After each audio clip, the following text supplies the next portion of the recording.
Hey people, it's Steel Gamer, and welcome back to the Assassin's Creed Origins stream I'm doing. This is part 10 of the full 100% playthrough and on New Game Plus. And as usual, everybody that knows, I play on Nightmare because I'm fucking stupid.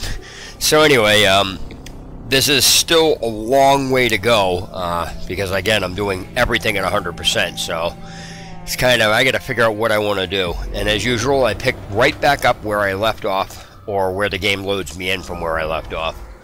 So that's about it. So please sit back and enjoy the stream, and I'll probably be doing stupid things.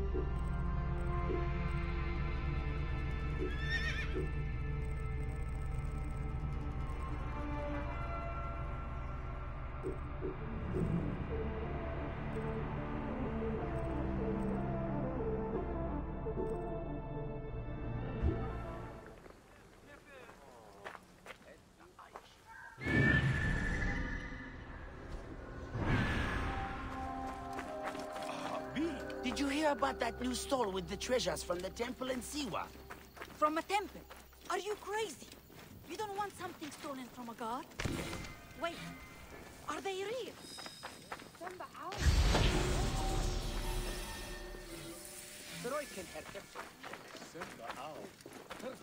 Why do you think they are so expensive?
You there!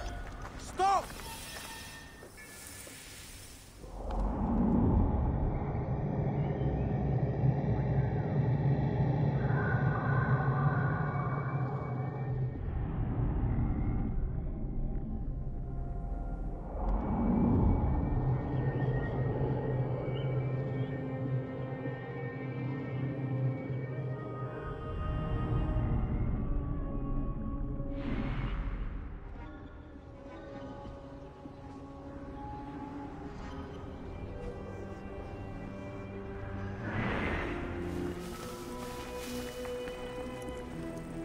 This area is off limits.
recent shipwreck.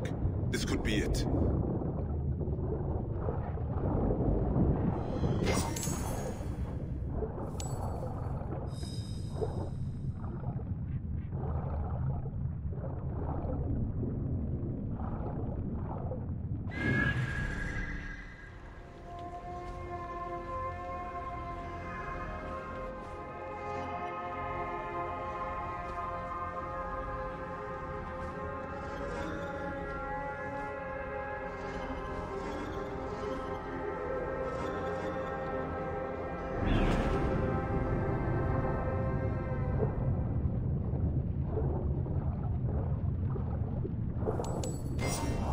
Golden statue of Sobek.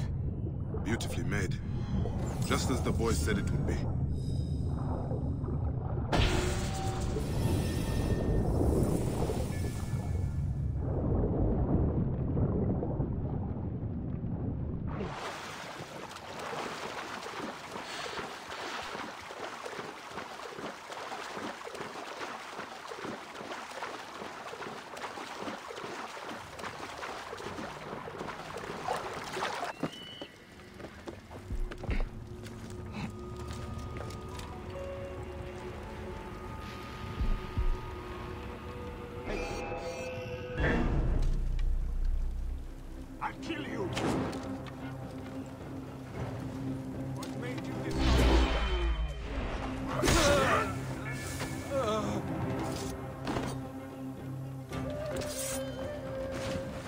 Time to die, Philae.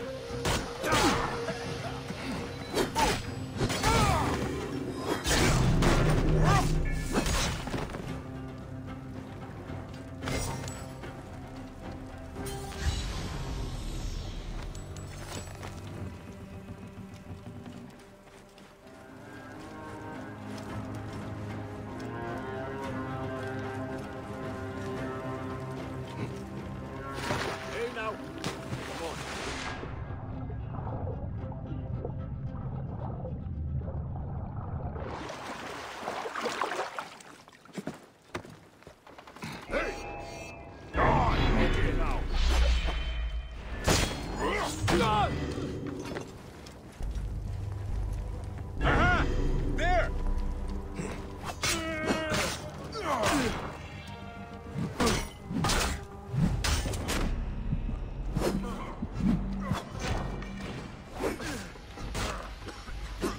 You're finished.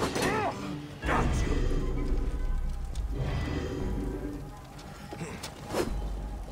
You are dead. Break him!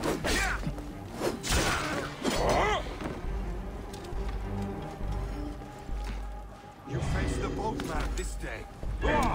Mine now.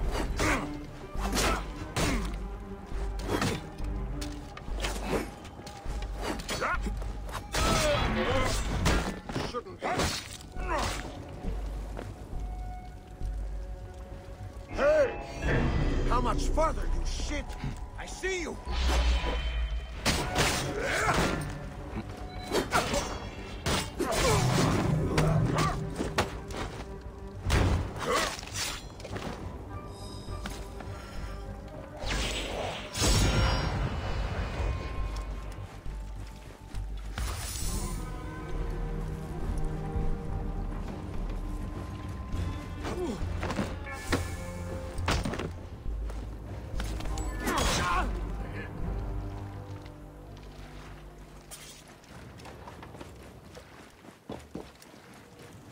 That last dive was...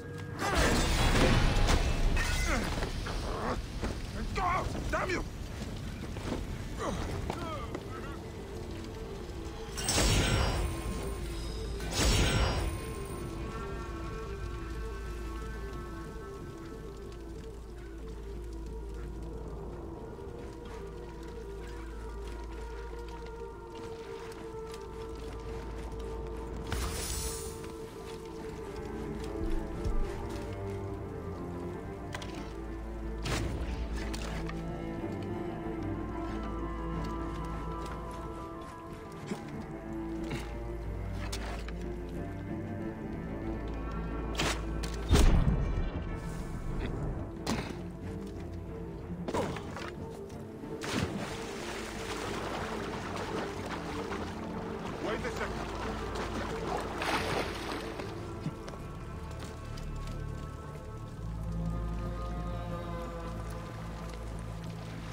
Something is close.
Golden statue of Sobek. It is beautiful. The boy tells the truth. I should return these gold Sobeks to that odious priest.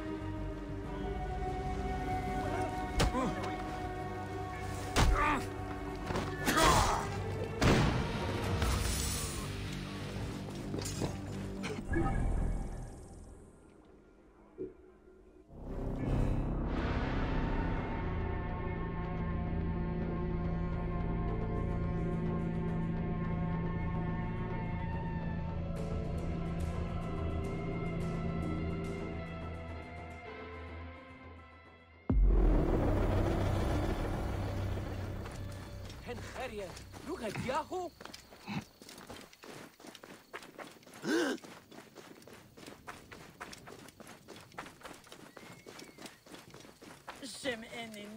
Stealing from a god is the gravest of... Priest, I have your precious golden Sobek. Hey, what's up, buddy? Welcome to the stream. How's it going? Sit back and enjoy. I am Medjay. Do whatever you want, I guess. It's funny. Medjay. Gods!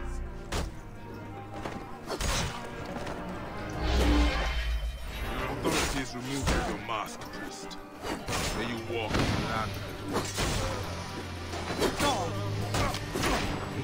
Die, idiot!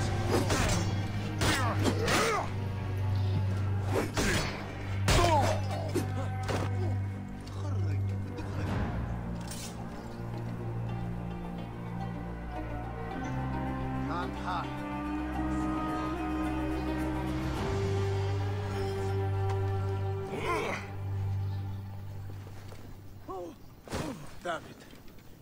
Got away?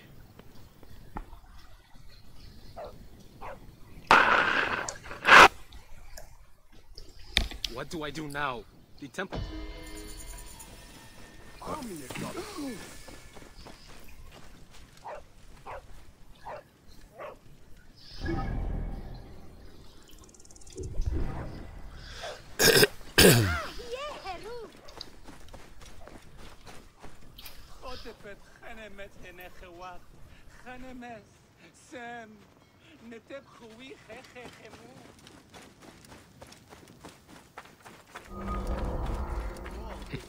Well, where are the benefits? The peace of mind.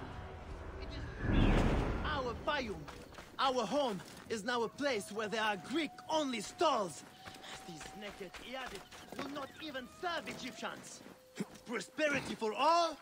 There is no grain. Prosperity for all? There is no grain. They have burned our farms and driven out. We got our food. We know what Greek prosperity means. Famine for Egypt. Prosperity for all, they say. Where is it? Where are the benefits? Peace of mind. The Greeks, that's it.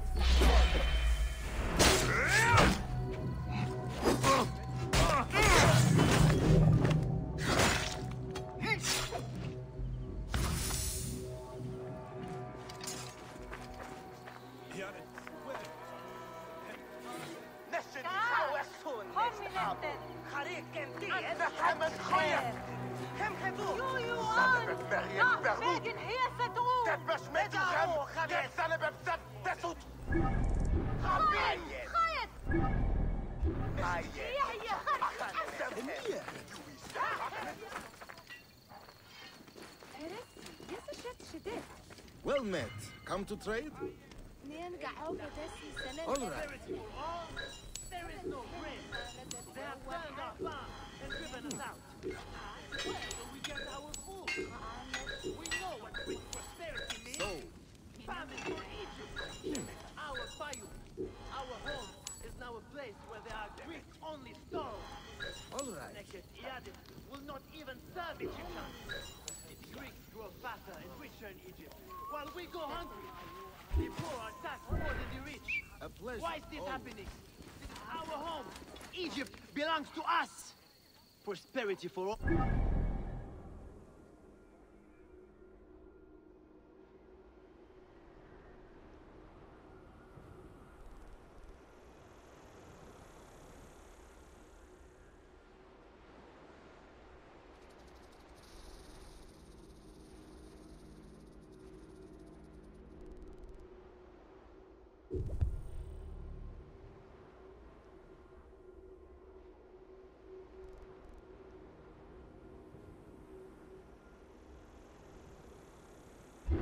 Prosperity for all? There is no grain.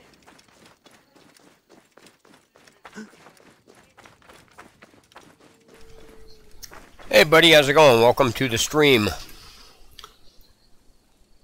What are you up to? How was your day?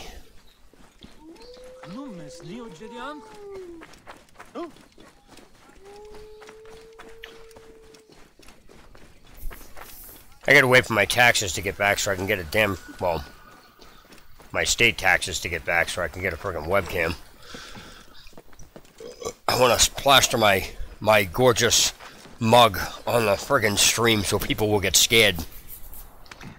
Yeah. What's up, man? How's it going? Dude, I got a long way to go. I got a long way to go before I finish this. This is just totally ridiculous. I don't know what... I don't know what the hell possessed me to do this, but... find out. This is absolutely ridiculous. I have no idea why I did this. But whatever. I'm stuck with it now, so I don't give a shit. I guess apparently you get some other new outfit for, like... finishing this. Let me see, what am I doing here? How the fuck is my world map unavailable?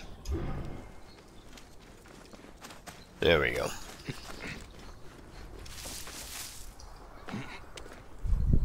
I want to get like a webcam so I can plaster my gorgeous face across the friggin' stream. Actually, my, to be, in all seriousness though, the way I have my, do I what?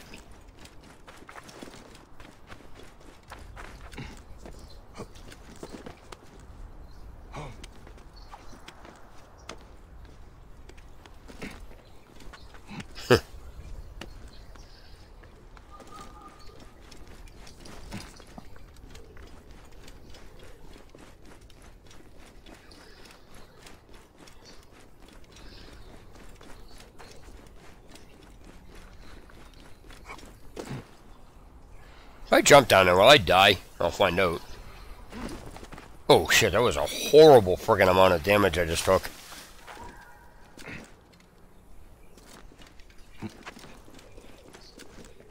Alright, time for an ability point. Okay.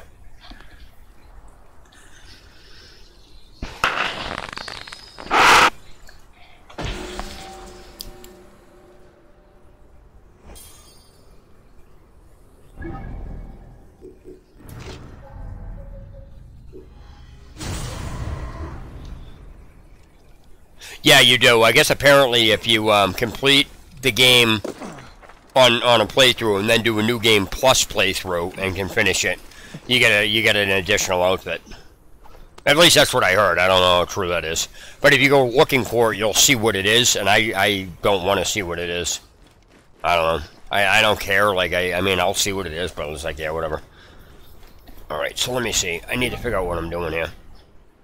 Okay. What I don't want to do, though, right now, is I don't want to activate any of these other parts of the map because I'm getting the maps finished as I go along. So I'm getting everything done and out of the way. Let me see here. Uncompleted locations. I gotta scan this really carefully because I want to make sure that I got every question mark. Because if I don't do it this way, what's going to wind up happening is I've already have the see, I don't want to go off the beaten path with that one.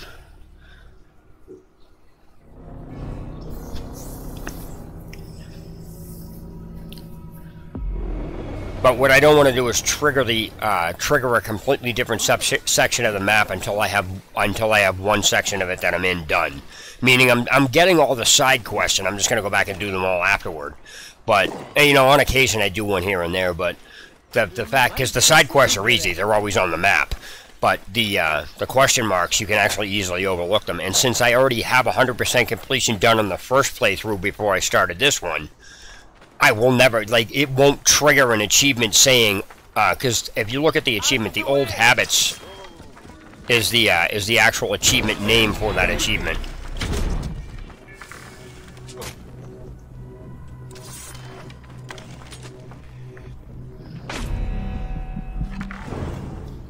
Fucking hate these guards that pull that shit. They're like fucking 50,000 yards away. I already did 100%. I already cleared all the locations.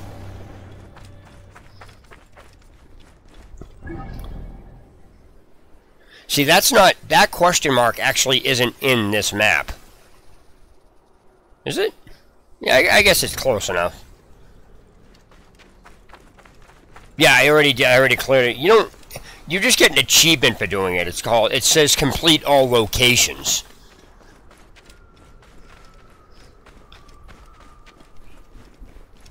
Shit. Like I said, I don't want to trigger up that next map, so I have to be really careful the direction I go in, because if I go too far into the map, it'll trigger it open, and I don't want to do that.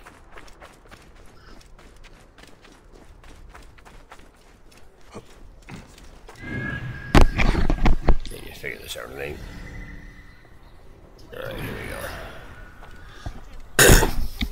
So I figured if I go down this road and then go up there. Now, yeah, see, 100% is more for people that are completionists, but it's rare that I ever...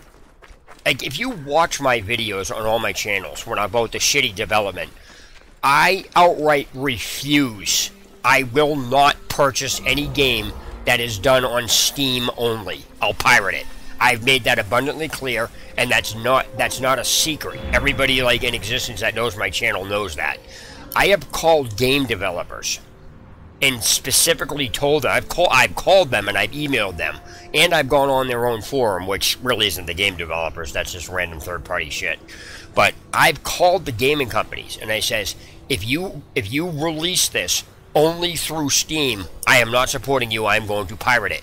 And the reason behind that is because I have had to take Valve to court, and Valve, by law, they do it, but it doesn't matter whether it's against the law or not. It only matters, something like that only matters if you wind up taking them to court. By law, Valve is not actually allowed to block you from purchasing or registering or playing games they do not own. It's illegal in the United States. It's a federal consumer rights violation that that the U.S. Supreme Court and the Department of Justice have done, because it interferes with your rights as a consumer to use something. And where Steam has the monopoly, I should say Valve has the monopoly on selling games. And I've made plenty of videos on this. Valve and game developers actually cause 3/4 of the PC gaming piracy, and the reason behind that is because if Steam is the only place you can get a game, and people have been barred by Valve from registering the game, the only way to play the game is to pirate it. So in that regard, PC gaming piracy is justified, because you can't even pay for the game even if you wanted to. You wouldn't be able to do it. So Valve has blocked my ability to purchase and register any game. And another reason why that's illegal is because that basically is saying that Valve is telling you can't purchase games that haven't even been made yet that would go through Valve. What business do they have? And since there's two terms of this gets tricky because there's two terms of service here. There's the terms of service for Valve itself using Steam, and then there's the terms of service for the game itself. The only way you can, the real legal way, and I put quotes around that, to actually get barred from a game is to actually violate the game's terms of service, and the only people who have the authorization to do that are the people who made the game. This is why you can't get EA games on Steam anymore, because EA was getting too many complaints that Valve was barring people and blocking them from playing the game, and EA said, you can't do that. We own the game. You have the right and privilege to sell the games we own, but you can't tell people they can't play games that we make, period. So you need to knock it off or we're going to yank your account. So they yanked the account. Valve did knock it off and they yanked the account. Now, people think Origin is new. It's not. Origin is actually older than Steam. Origin used to be the EA download manager. That's why it's not new. And so EA wanted people to allow them to still play their own games that they purchased. So they basically came up with Origin, renaming the EA download manager to Steam, to Origin. That's it. That's all there is to it. So there's a little factual history because, and oh wow, I didn't know that was there. Okay, so what people don't know is that, like, Valve is very corrupt. Valve is extremely corrupt. It's unethical, and there's a lot of illegal and immoral business practices. But then again, that's just with a lot of companies. But there's no oversight when it comes to, oh shit, that's not going to work. There's no oversight when it comes to what Valve is doing, or any game developer for that matter.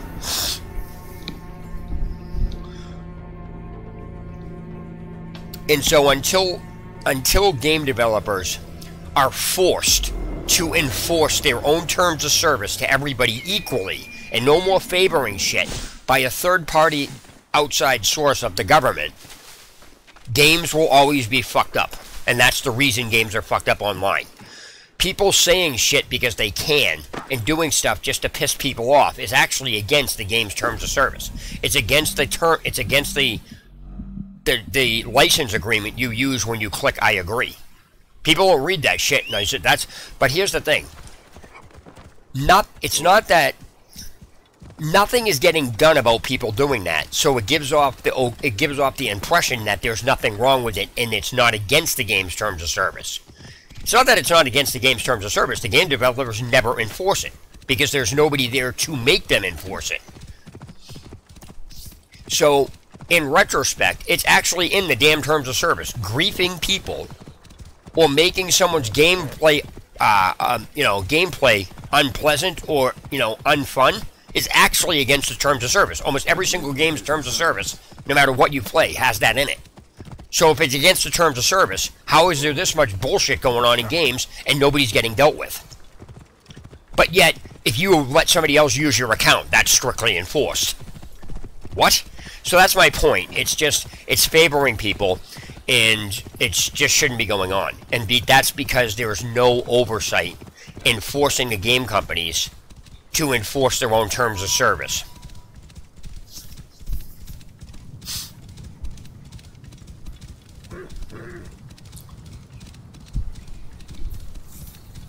I've gotten banned from every Elder Scrolls Online game ever made because I took ZeniMax Media to court because they violated their own terms of service. And this is what people don't understand.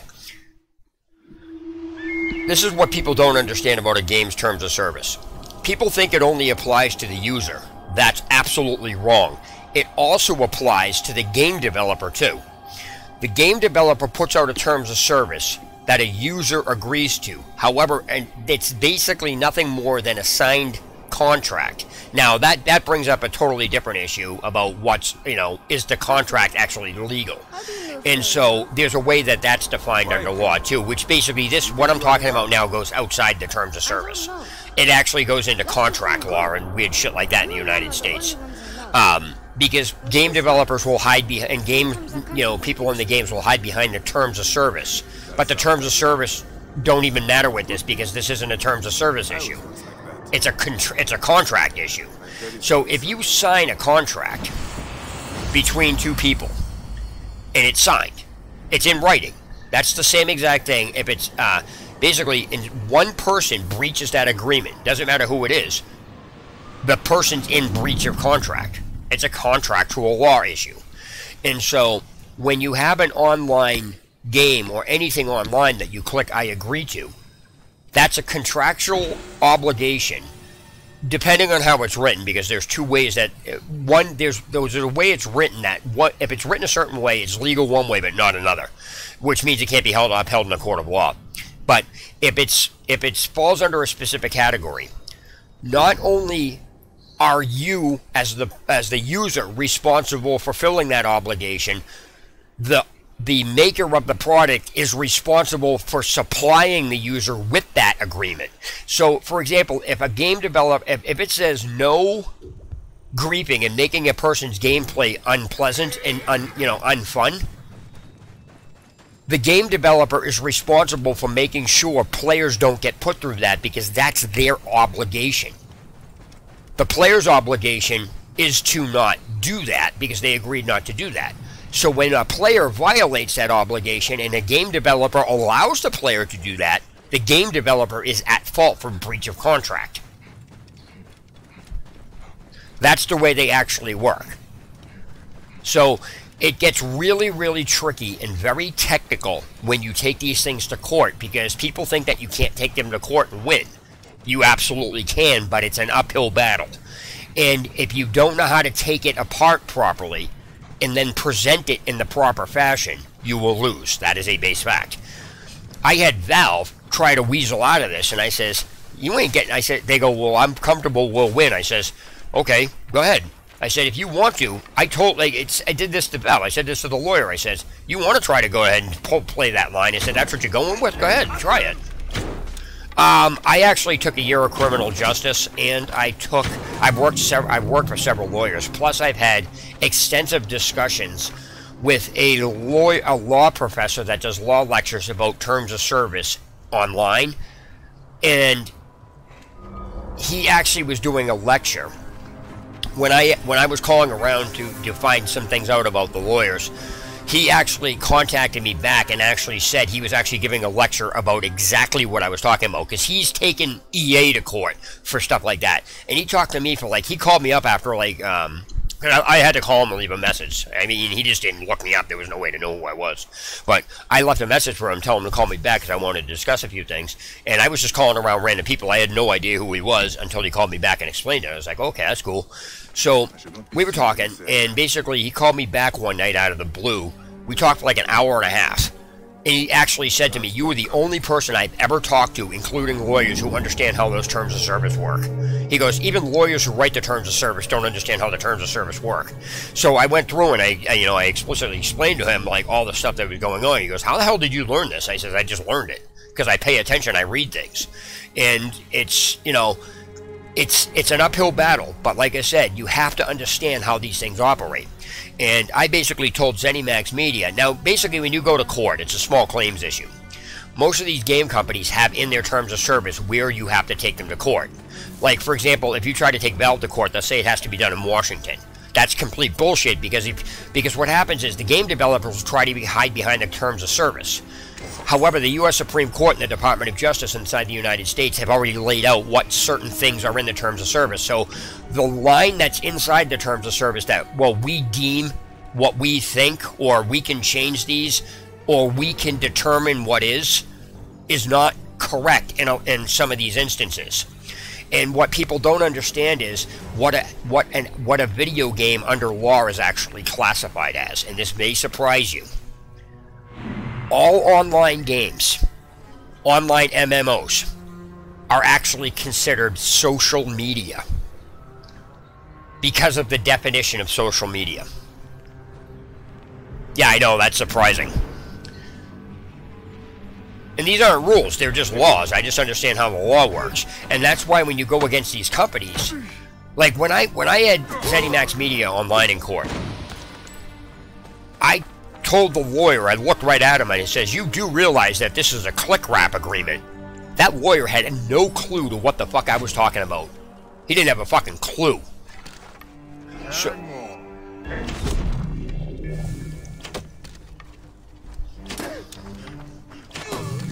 and so I guarantee you he looked up what it was before we went.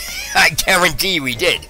Now, that brings me to the point on how what makes a terms of service legally binding in court. And so what happens is the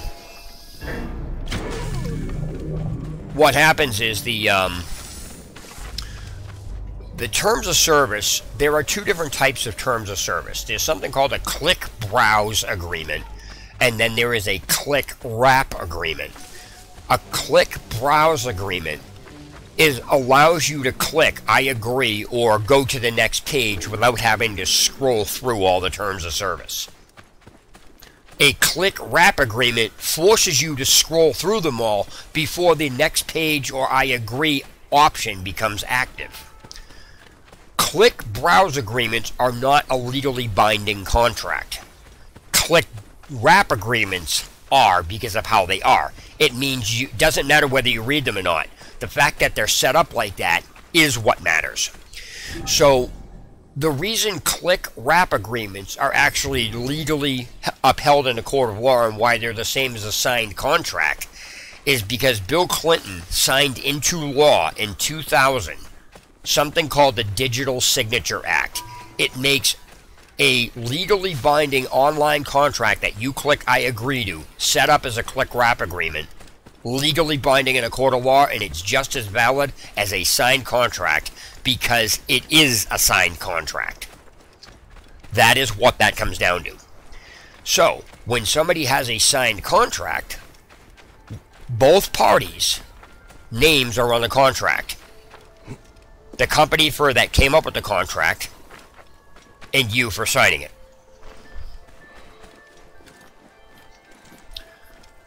The fact of the matter is, cyber stalking, cyber harassment, cyber discrimination have all been defined by the U.S. Supreme Court and Department of Justice. That is why a video game developer, as hard as they try, cannot say what they feel is cyber harassment. The Department of Justice and the U.S. Supreme Court have already done that. And so when a game developer tries to state that, that's basically saying the game developer makes laws in the United States and that they don't have to abide by what the U.S. Supreme Court says because they can deem it.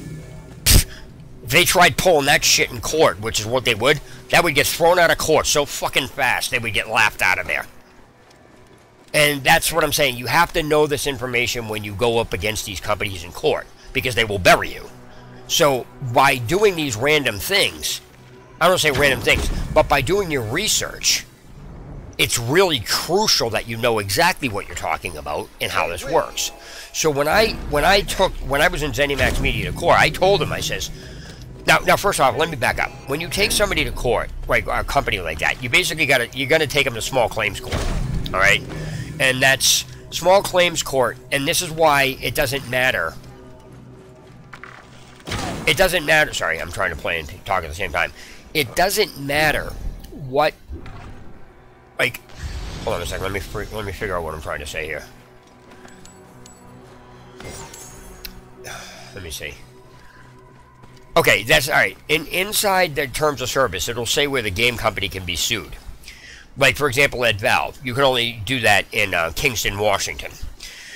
Now, the reason why that doesn't matter is because in small claims court, in order to sue a company, all the company has to do is advertise and or sell a product in the state you're suing them from, and it legally allows you to sue them from that state. Otherwise, you would have to go to the actual state. So a company trying to state, well, you can only sue us in here, isn't relevant because the laws state where advertising, you absolutely don't have to go anywhere you're telling them to do because you're already advertising it in the state that you're in. Now, this is in the United States. I mean, what I'm saying could totally be legal and not even valid in, like, Russia. So I'm only talking about, it's a little bit more intricate than that. So, you have to know how to talk to them. You can't let them intimidate you. You just can't. Every time you go to court, it's usually a good idea to try to mediate. Like, it's usually a good idea to try to mediate before going in front of a magistrate or judge. But be prepared that you have to go in front of the magistrate or judge. And so, you have to have kind of an answer for everything that they're doing, just like they do. And they will always, always, always try to bring a countersuit against you to try to get you to drop the case. And so, ZeniMax tried pulling that shit with me, and I says, okay, fine, you can do that, whatever. I says, is this what you're going with? I said, because right now, it didn't cost me a cent to file this. Didn't cost me a cent. And I says, I know how to do my research. And I said, if you want to go all the way with this, I said this to their lawyer. I said, here's what's going to wind up happening. If you're going to go this route, I will subpoena every single chat record from every single incident that I've had from you guys. I will then pursue another criminal charge against you for criminal harassment that you allowed to go on, that you knew was going on. Then I says, I will subpoena and petition the court to ban every single person that was involved in this. I says, and I will keep going with this. I says, I'm going to bring something, you're going to bring something, I'm going to bring something, you're going to bring something. So I says, we'll go back and forth with this. I says, I have all the time in the world, and I know how to look stuff up, so you're not tying me up. And I says, we can just go back and forth with this all right now. I says, because I have enough evidence on me right now to squash that counterclaim. And I says, but I'll tell you what, if you drop your case, I'll drop mine, and we can go our merry way. I said, but if you want to go in front of the magistrate, feel free, because I have no problems doing that. And they dropped their side of the case first, because if they really had anything, they wouldn't have dropped it. They would have went after me. And so, in retrospect, I think in the end, they realized that since once I exposed to them, it won't cost me a cent to file anything. I could continue tying them in court, and it would cost them more money over and over a time frame. So what wound up happening was they didn't like the fact that I called them out on breach of their own contract. And again, because they allowed the harassment, and this wasn't just a couple incidences. This happened over a month-and-a-half period of time, and they ignored any and all. You know, I had emails from them telling me to use ignore, and then they actually tried pulling that shit on me in court, saying, well, you know, you're ignoreless, and you took away. I'm like, dude, you guys are the ones that fucking told me to use ignore. I said, you really want to use that route? That'll get fucking thrown out. So, it's just ridiculous what they tried to pull. And they fucking said, you know, well, it had to go to this, and we had this, and they tried putting a $7,500 counterclaim against me, and I'm like, that's what you're going with? So basically, like I said, I had all the emails and everything else to disprove what they were doing. There was no fucking way they were going to win that case. So because I called them out on that, and they pulled that shit, they barred me from every Elder Scrolls, every Elder Scrolls game online permanently. I can't even play them anymore. It's not, if they catch me in it, they'll ban me. They won't do anything. But what happens here is I could probably go in there if I change my IP address, but if they find out it's me, they'll ban me. So I've been barred from every single Elder Scrolls game online, no matter what it is. Morrowind, ESO, everything. It doesn't even matter. And they basically said, well, we don't want you as a customer anymore. I said, okay, that's fine. Because the whole case revolved around them saying, well, I'm like, you didn't want me as a customer, and that was this much of a problem. Why the fuck didn't you get rid of me in the first place? That would have caught, like I said, I had so many fucking things against them, it was ridiculous. And I'm just a person. But I understand how the laws work when it comes to this shit, and I understand what they can and can't do. And so, again, you know, it still could go either way, but you start bringing up facts and laws and how things work, and you use it against them, that's why game developers can't hide behind a terms of service with some things, because this wasn't a terms of service issue. This was a social media harassment, breach of contract issue, which has nothing to do with the terms of service. The courts, and then to tell the court system that they can't try the court in there, they can't try the case because of that's basically telling the court that the court's incompetent. It's like, come on. So the whole thing was a fucking joke.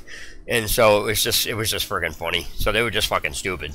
So, like I said, I mean, people are afraid to take game developers to court. I fucking was going to petition the court to fucking get the Steam Workshop shut down because of the bullshit that was going on that. So that was a fucking mess. And it had to do with Tabletop Simulator. I had a fucking nasty case against them for that. Alright, so anyway, enough about this. Let me finish playing. So, yeah, I had a nasty fucking case against them for that. You wouldn't believe the shit I pulled out. You wouldn't believe the shit I found out. Oh my god. I had fucking emails. I had all sorts of shit. I had them on fraud, like, literally, dude, I had them on fraudulent fucking content, copyright infringement claims, which is a fucking felony. So, I actually could prove they had fraudulent I had proof that the company that filed the copyright claim against me, did it for a malicious purpose, because I had the company saying it was okay to put it on the Steam Workshop. I had the company saying this.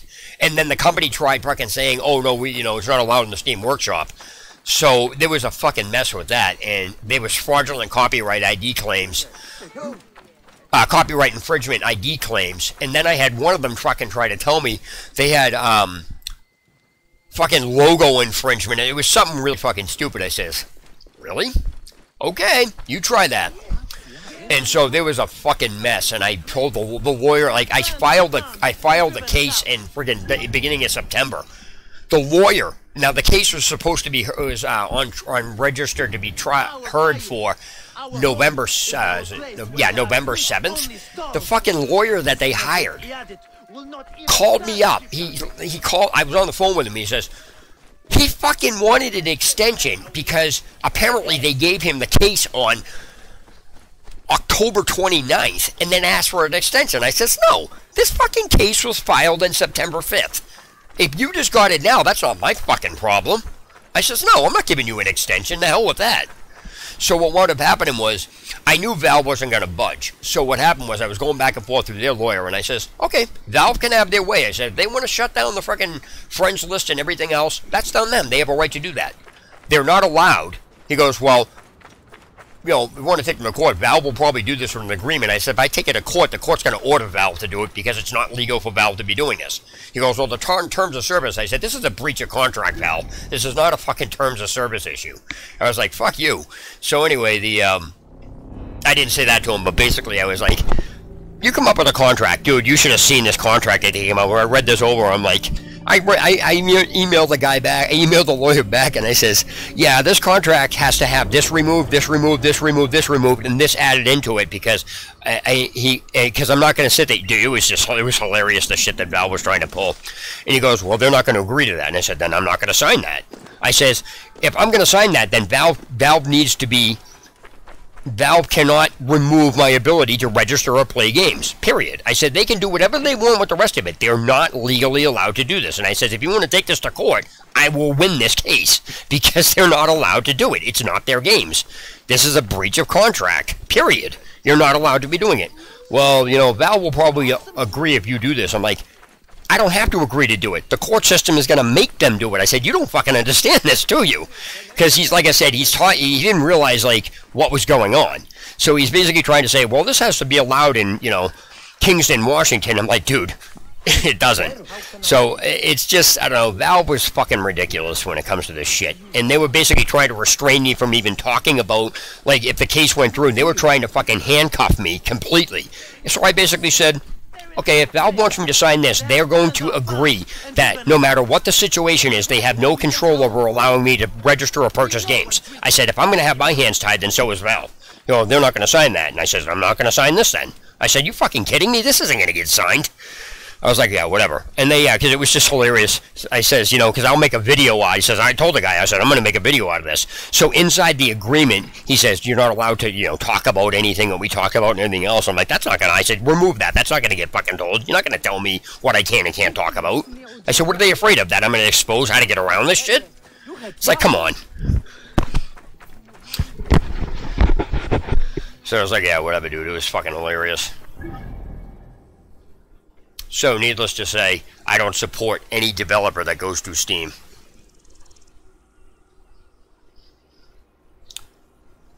I don't support them. I pirate their games, and I tell the fucking developer I'm going to pirate their game if they only go through Steam. Because Steam has prevented me from purchasing games that only go through them. Even if I wanted to pay for them, I couldn't. So, in that regard, gaming PC gaming piracy is absolutely justified, because you can't pay for it even if you wanted to, because Valve's shutting them off when they don't own it, and then that's fucking Valve's fault. Valve and game companies caused 3/4 of the gaming PC piracy because the developers only go through Valve. They know Valve is corrupt. Valve blocks people out from buying shit, and then you wind up with a fuck you. So it's like, that's all there is to it. It really is that simple. So, I don't know, it's interesting. Alright, so now I gotta do init gnome. So how's everybody doing today? You getting a fucking good dose of how the legal system works in the United States when it comes to gaming companies, and, you know, a mass consensus on how people think things work?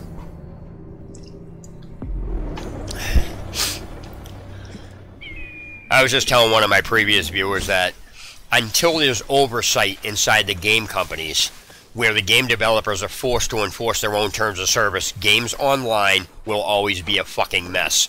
Hey, what's up, Barry? How's it going, man? I was actually looking to see if you were streaming. I've been looking for like the past 2 fucking days, and you're not there. Oh, wow, I gotta go fucking 2,000 miles away. Only 200 fucking thousand meters. This is ridiculous. Really? I have that to go on? Okay, here we go.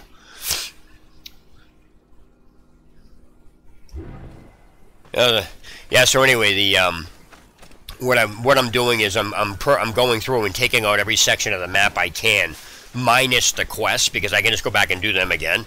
But all the question marks, I'm very strategically going through each section of a map, and then getting each thing done as I go along. Was early? What do you mean? Oh, you mean you were streaming earlier? I gotcha. Hey, how's it going, buddy? Welcome to the stream.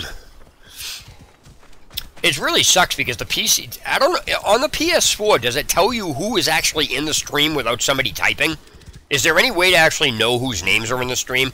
Because I feel stupid whenever I fucking say, hey guys, welcome to the stream. I don't know who the fuck's in here. Unless somebody types in the chat, I have no idea who's in here.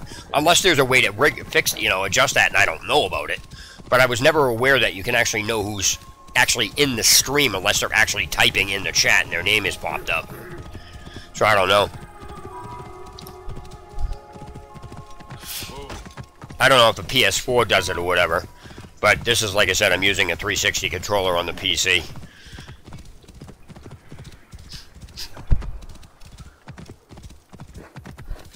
Oh dude, you missed it. I was there was somebody that was playing earlier, and I happened to join their stream. I'm like, hey, you want some generic tips on like how to, you know, some melee fighting techniques? He's like, sure. So he was at Tutankhamun. He was fighting Tutankhamun, and I told him, you know what I was doing, and he goes, oh, I never thought of that. So I guess apparently he was having problems, I guess, beating the boss, and as soon as I came in and told him what to do, he fucking had no problems beating it. It took him a few minutes, but he finally beat it. I was like, huh, that's interesting. So I don't know if, you know, he said that to make me feel better or what, but it was interesting.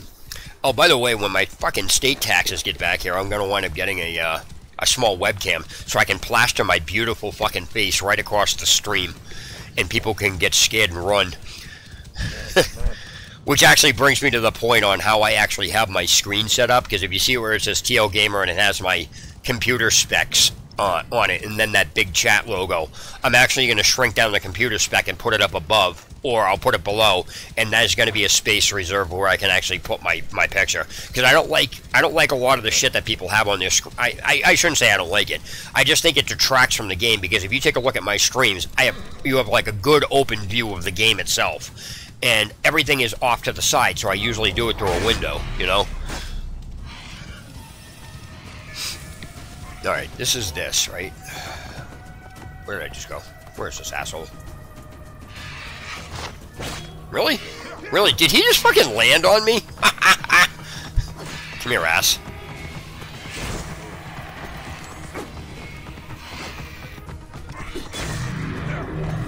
That's hilarious. At the end of it? Alright. Where are these assholes? Oh, they're right below me. Ah, I see. So one captain, one... Okay, this guy's fucking dead. Enjoy your last meal, pal. I love it when I don't have the fucking hidden blades. I just have to whack their head off of the ground.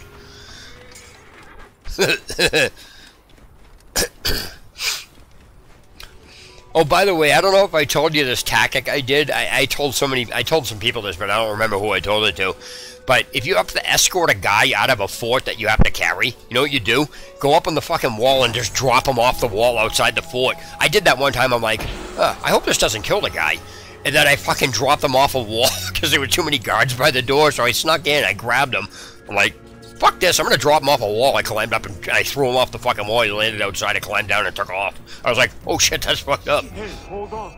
Okay, I love how I landed on this guy and he fucking, these guys weren't it. Where the fuck did these guys just come from?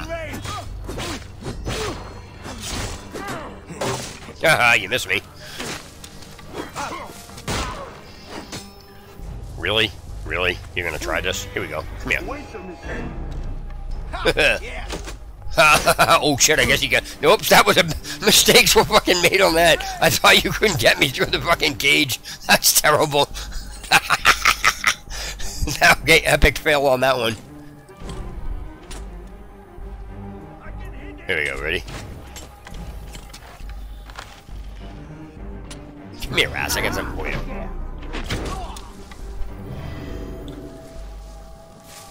There is no best legendary stuff. Well, I shouldn't say there is no best legendary stuff. I mean, I've watched streams where people had items I've never even seen.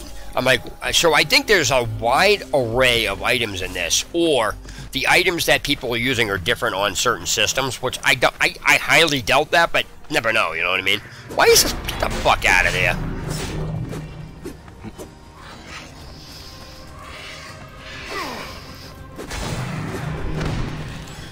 So, I can show you what I'm personally using, if you want. And I can tell you the reasons why I'm using it. What did I just come over here for? Oh, that's what, okay. I came over here because I want to get the XP. The guys that are in the... Really? Yeah, I fucking killed everybody over there. I mean, yeah, like I said, I can show you what I personally use. By the way, how's it going on Nightmare anyway? Since I guess you started over or something. Like, yeah, you started playing on Nightmare, right? Because I told you to like delete the character or something, you fucking started over shit. What the fuck is that? Did my fucking horse just like fall off the ledge? The fuck was that? What the fuck was that? Oh my god, that's fucking terrible. Really?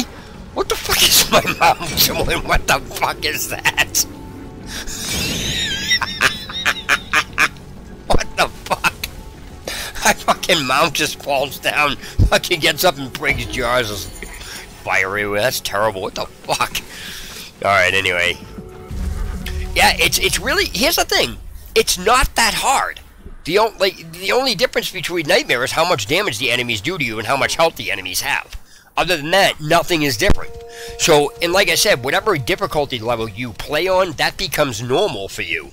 So, like I said, me playing on Nightmare... And then going, it would be like, if I tried to play on hard, it would be like you playing on easy. You know what I mean? It would be like somebody playing on normal on easy. It was just, it's random. It's like weird.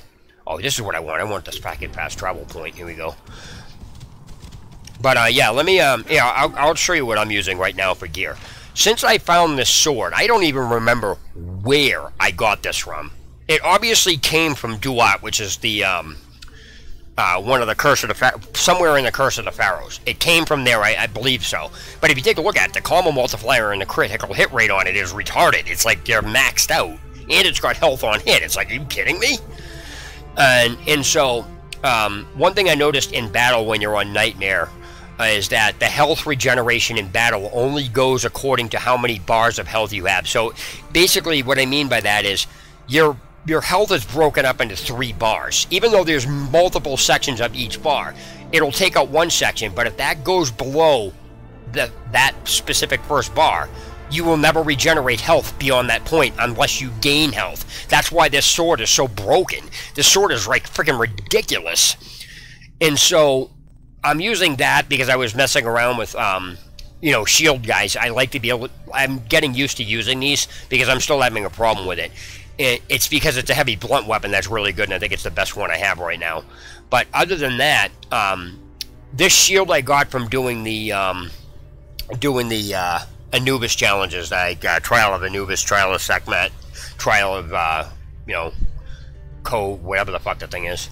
So I got those from there. Now, this is the bow I've had from the beginning of the game, which is, again, you know, when I originally started Nightmare, when I first bought the game, because like I said, I bought the gold edition, which comes with some weapons, and that's, like I said, what the gold H above the level, see where it says level 55?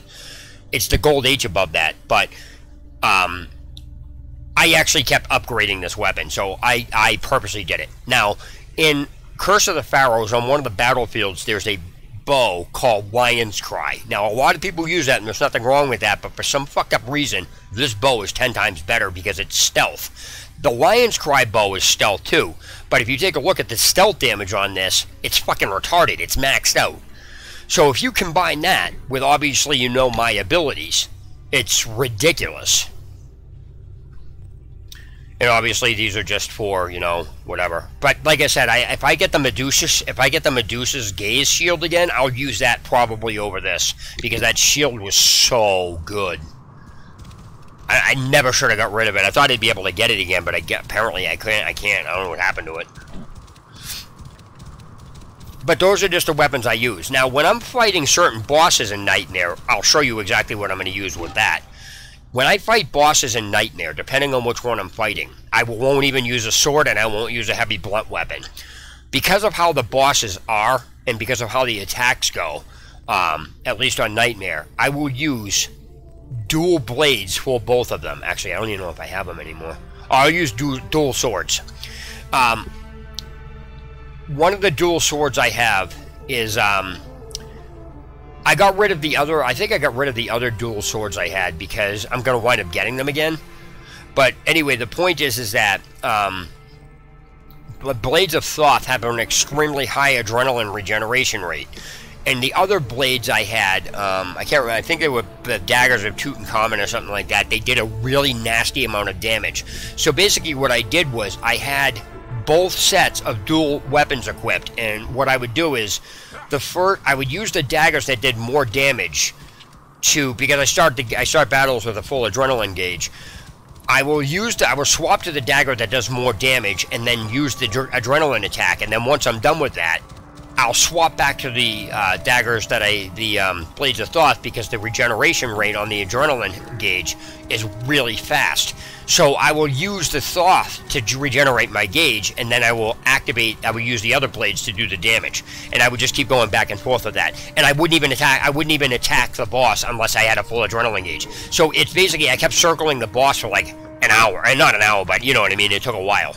So it's a tactic that I used because the bosses, there are hits that if the bosses get you and you're just dead. There's no other way around. Like, if they hit you with it, you're screwed. So I learned easy off. Show me that L3 for different stuff. What do you mean? I don't understand what you're asking. Hey, what's up, guys? How's it going? Welcome to the stream.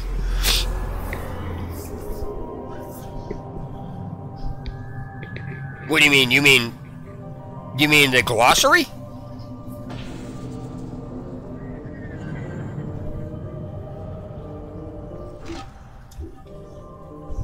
Is that what you mean, the glossary? Fucking pain in the ass. I hate when I go off sideways.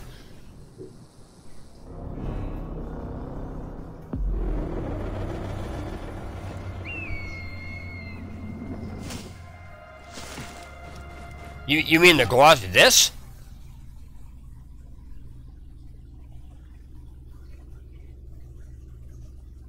See, adrenalation. Okay. Adrenaline regeneration. Oh wow, it generates. I never really looked at that. It regenerates 4 points per second. That's ridiculous. So those blades of Thoth I have. Oh wow, that's ridiculous. So just by having those equipped, and like I said, all I do is I circle around the boss. Now, remember I was telling you how the regeneration doesn't work after a certain point because it's already regenerated, it goes in sections. That's why I use this blade, because if I can heal on hit, what winds up happening is I can get the health over that, and then it'll regenerate that section so you can get full health again. Because even if you do an adrenaline attack with it, you're still hitting it. You know what I mean? Because these bosses, if you remember what I was telling you, a generic fighting technique in this game is 99% of the attacks from all enemies. I'm going the fucking wrong way. 99% of the attacks from all enemies in the game are all programmed to come from the left. That is why I always tell people, hold the shield out, target the guy, and then circle to the right. And when they go to use their special attacks, you just dodge.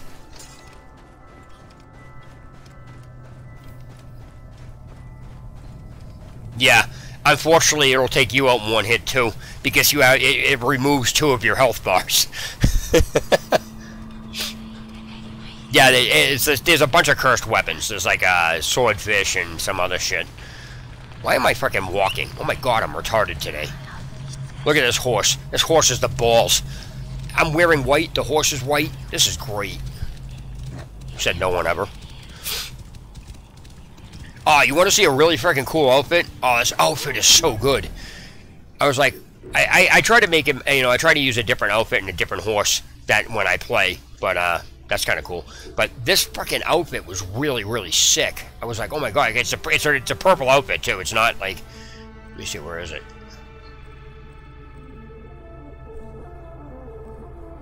Wait a second, I gotta find it. It's Persian. Yeah, it was this one. Okay, check this out, dude. Look how cool that is. This is fucked up. He's purple and shit. And the blue one looks really nice, too. The Persian something or other. Let me see. Not the Persian Guard. It's Persian. It's the Persian Legend. It's fucking really nice looking. But I don't want that on right now. Oops. I'm gonna use this.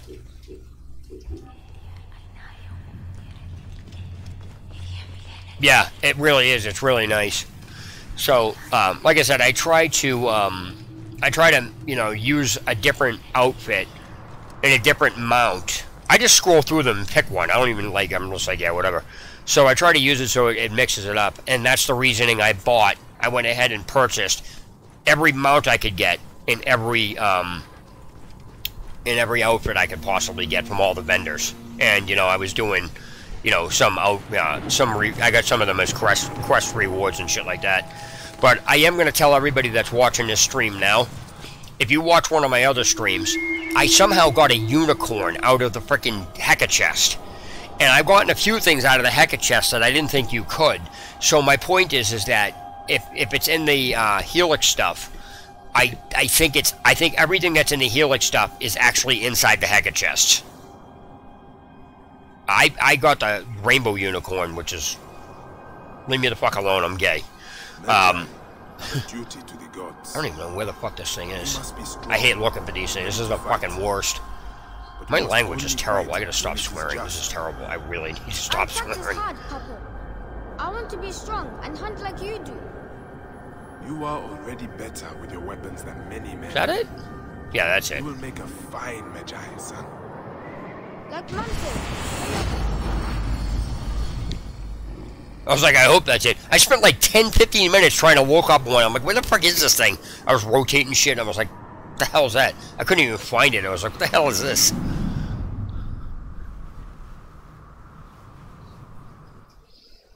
Alright. Let's see here.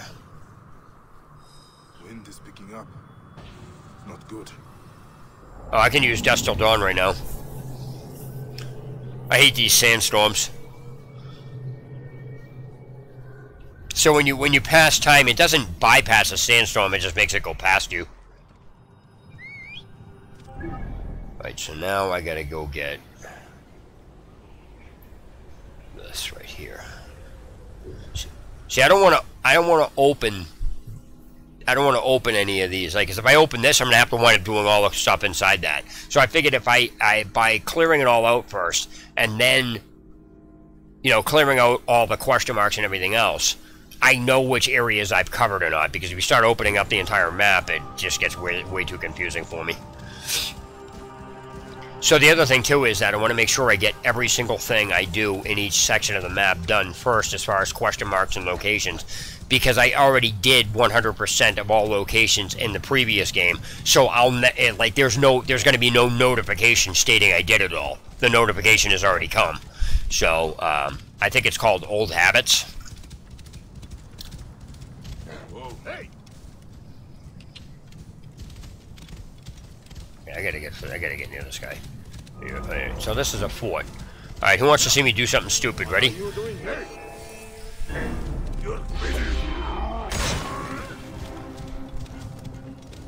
Oh, this guy's so fucking dead. Ready?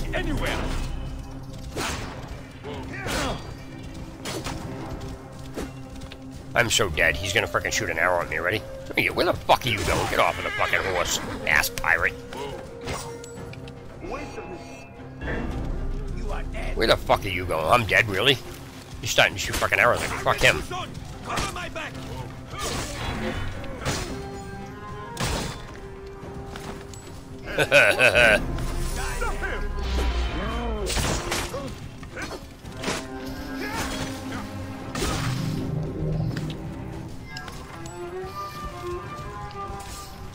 Oh yeah, one thing I was going to tell you that I didn't get a chance to tell you, Barry, is that I guess apparently there's an achievement for like lighting people on fire. So I guess apparently you can carry these things over there, because these are oil barrels, and you can just like place them down and set a trap for people, I guess. Wait till they all show up and just fucking like plug them with an arrow. Oil goes all over the road and shit. Alright, so I need to get one. Where the fuck is it?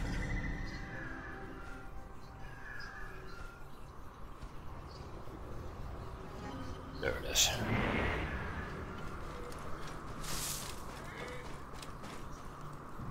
Oh, you know what I'm gonna do? I'm gonna see if I can create a huge fucking fire. Here we go. I gotta stop swearing. That's really bad. Where's the barrel? Here we go. Ah. I wonder what happens if I put this down on the fire. I don't know if that's gonna work or not. Wait a minute. Oh, I think I have to put it down in the fire. This is not gonna end well for me if I catch on fire. Ready?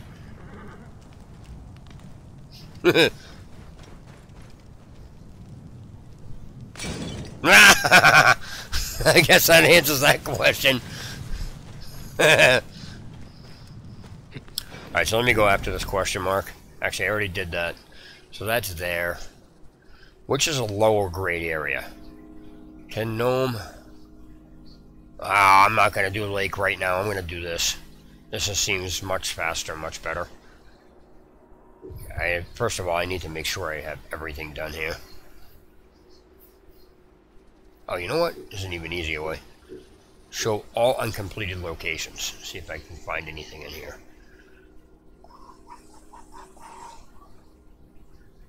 Alright, so that's done. So let me go into this area here and take that area out.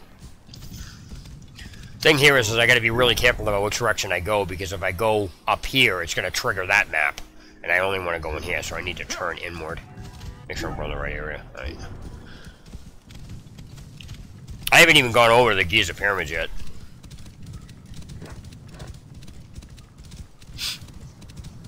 Oh, by the way, you know you can fast travel with Sinu once you have a like fast travel point unlocked, right? Do you know that?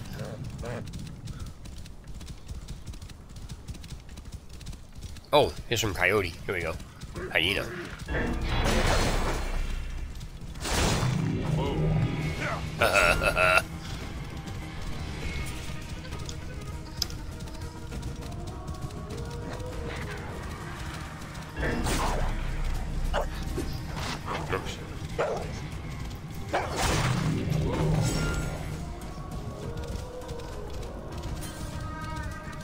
Oh, hey Barry, hey Barry, did you see the freaking video I did where I fucking one-shotted? I one-shotted an elite arena boss. Did you wind up seeing that video? It's I don't know if you wound up seeing that, but it's actually on my fucking channel. I put it up. I'm like, this is fucking ridiculous. This should not have happened. Stop him! Aha, there!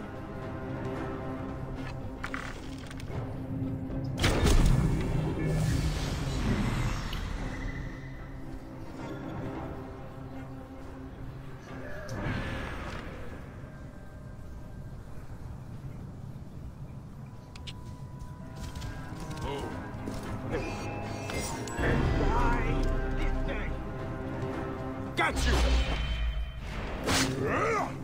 Did I just kill my horse? I didn't even hit him. I hit my horse instead. That's terrible.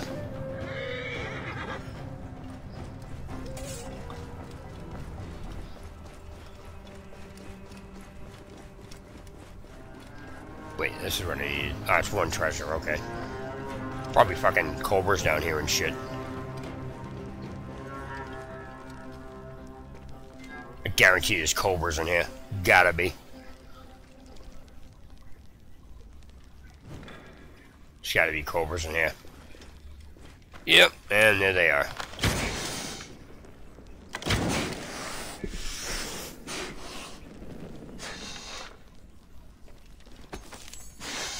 Really? He survived that?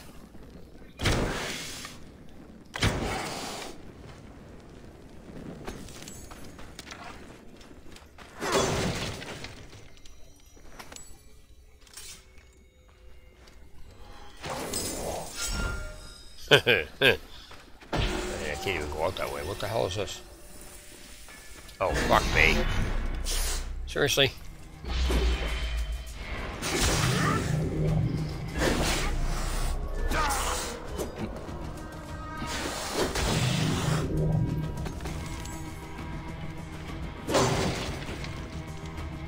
Can I even get out this way?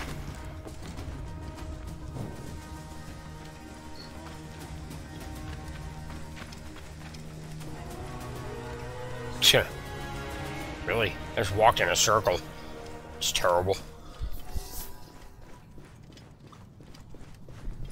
So how's everybody's day going? Good? Why can't I climb this fucking wall? Really?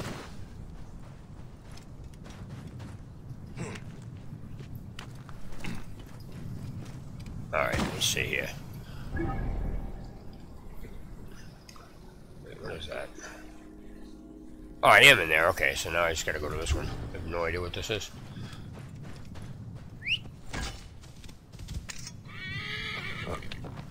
Barry, you still in the stream or did you leave? I think he left.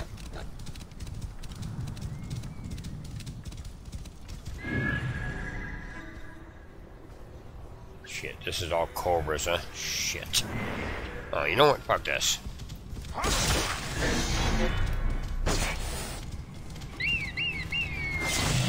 Why is a cobra chirping like a bird?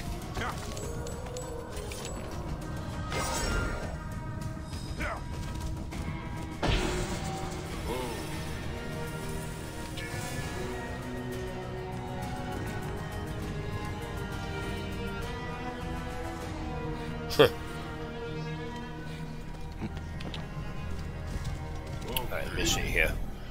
Where do I have to go next? Did I do that? I didn't do that whole area, did I? Yes, I did. Huh. Interesting. Alright, so now I guess I will do... Wait, no.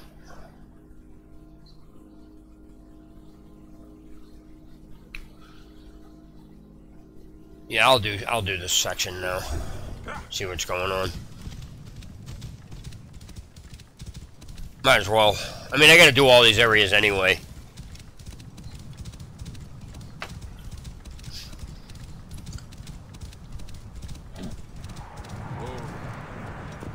Alright, so, here we go. There's a statue. I'm gonna go fuck that thing up. They will attack on sight here. Yeah, they will attack on sight, and I'm gonna go fuck the statue up too.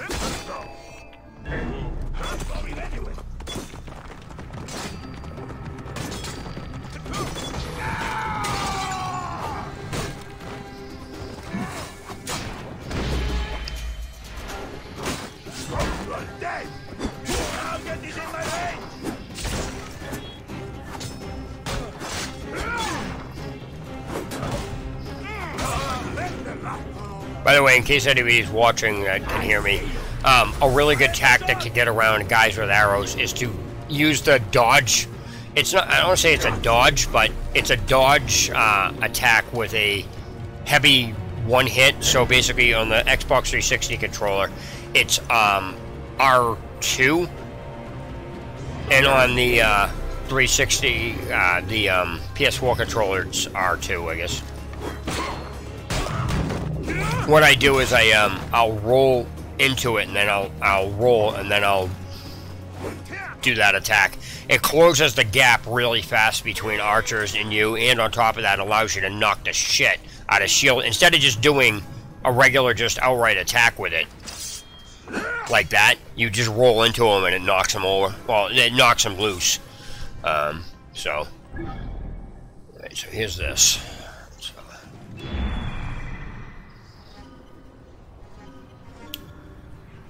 Oh, there's two of them in here? Sorry, so yeah, the other one's up in the tree, right? Yeah, okay. Wow, that's really bad. I remembered that. That's just terrible. Okay, let's see if I can plug this asshole. Yeah, let's stick up walk in this fucking guy. Yeah, I don't, one thing you'll notice that I don't use is I don't use the guided arrow. There's no reason. Oh, for me, there's no reason to. What is this guy friggin' doing?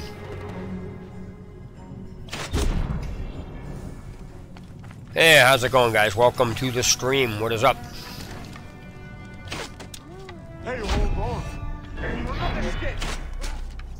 You must die. I must die. Oh, wait. See, I'll show you what closing the gap does. So that's a really, really, really sick move to do, because like I said, it not only, if you time it right, it not only dodges arrows being shot at you, but it also closes the gap real fast against any guys with bows. The other one's up there, right? Yeah. Okay. I don't think I even finished destroying that statue. Did I?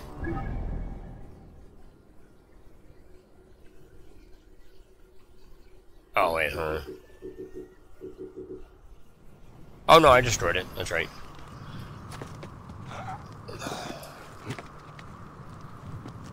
What the fuck? Oh, this is annoying. What the fuck come I can't get up here? Like, really? Does it really friggin' matter which direction I climb the tree from? Seriously? I have to go up this way first and then jump across? Okay, that's just ridiculous. What's up, guys? How's it going? Welcome to the stream. You'll hear me talk to myself because I play stupid. Alright, so let me see here.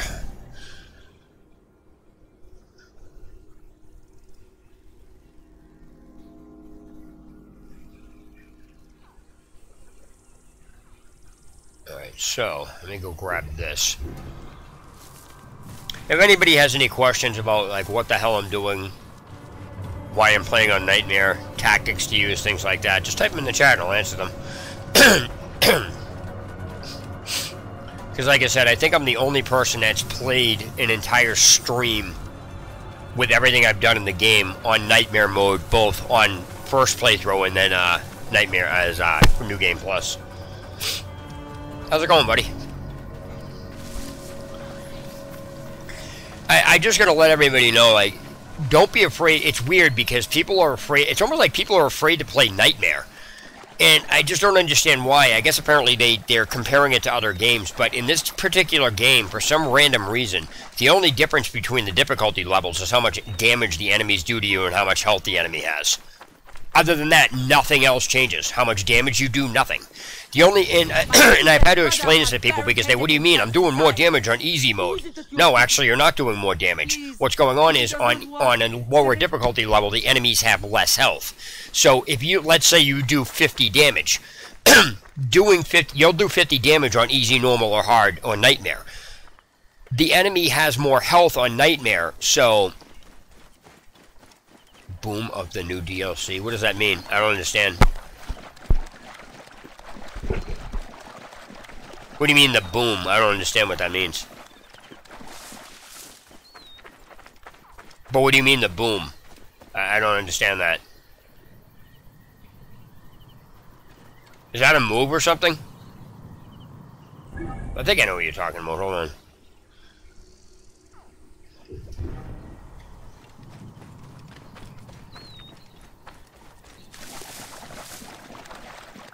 Oh, that's a move, I believe, right? Boom. Oh, yeah, there's nothing wrong with that. What it basically does is it jacks you to level 45. And so you have all the ability points and everything else. So it gives you the equivalency of other things. It gives you new items, and it gives you, what is it? It upgrades some of your weapons to the current status, including, you know, your breastplate and things like that. It basically allows you to play at a level 45 level. Oh, if it's that? No, to me personally, the only reason you would not actually go boost yourself to level 45 in any way, shape, or form is if you just want to just go through the motions of leveling. That's what I did. I chose not to boost my character because I wanted to level my character. I wanted the satisfaction. It was a personal issue. Now, that would be like saying, you know, you have a really good bow, why don't you use it? It's preferential issues. That's what it comes down to. But there really isn't a reason to not boost your character unless you just want to play the game all the way through and have the satisfaction of leveling yourself. You know what I mean? That's really all there is to it. Hey, got you.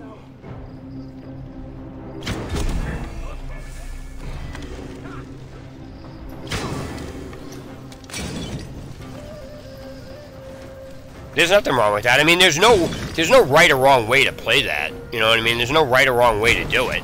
You either play it or you don't. I mean, you can do all this. I mean, if you take a look at my playthrough now, I only touch very few side missions. I still, like, look at my quest log. It's filled. And I haven't even touched half of the stuff that's in here. And so the reason why I haven't done any of the real quests or anything is simply because I don't want to. That's a preference thing, you know what I mean? Because I'm doing a new game plus at 100%. So I want to make sure that I get everything done. And so all the locations and everything else aren't showing up on the map until a lot of them don't show up on the map until you get near them. So the quests are always on the, like, you can always find some, you know, unless the game glitches or breaks or something like that, you can always find a location to a quest on a map. That's a no-brainer. They show up on the map for you to go to, you know.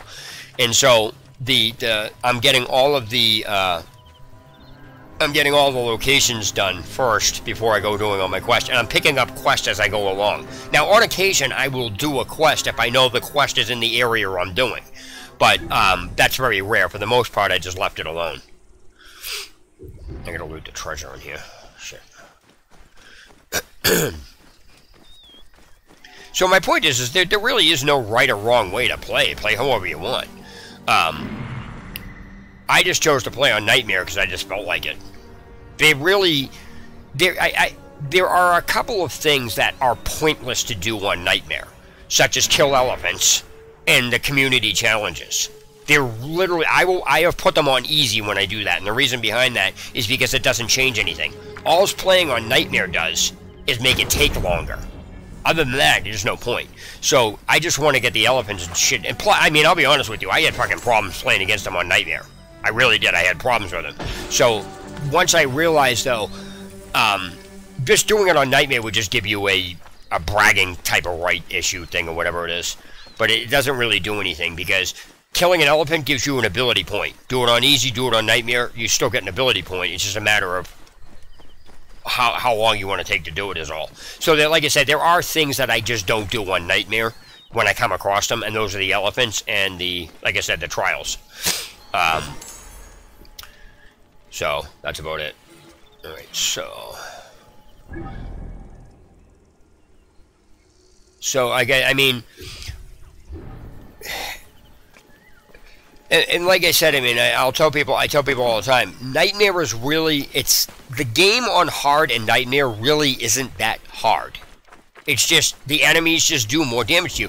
The only reason it appears hard is because people aren't used to it. I'm so used to getting, I know how much damage I'm going to take when I get hit. So that's not a that's a no-brainer for me. Other than people are just like, wow, that's a shitload of damage. Yeah, it is. But you know what? If you play it on Nightmare, that becomes normal for you. So you won't have an issue with how much damage. Yeah, it's frustrating because, like, if you look at some of my playthroughs when I first did it, I was fighting bosses for like an hour and a half. I'm like, I can't fucking beat this guy. I literally almost put it on easy or normal just to get it the fuck out of the way, but then I stopped it out. But because of that, I understood the game better. You know what I mean? So it's tough and it's very frustrating. But once you get the hang of it, you understand how things work. So that's when I came up with the strategy is I'm just gonna like, you know, fight the boss and just wait him out.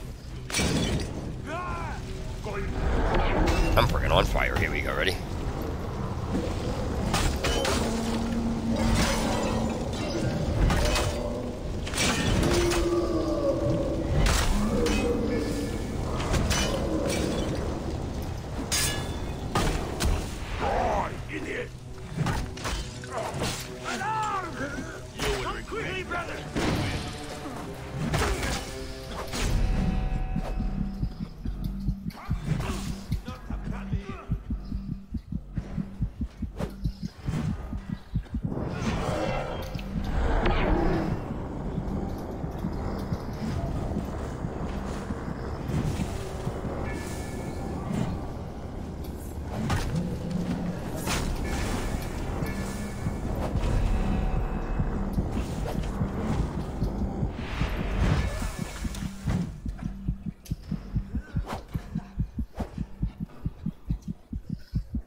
What level are you?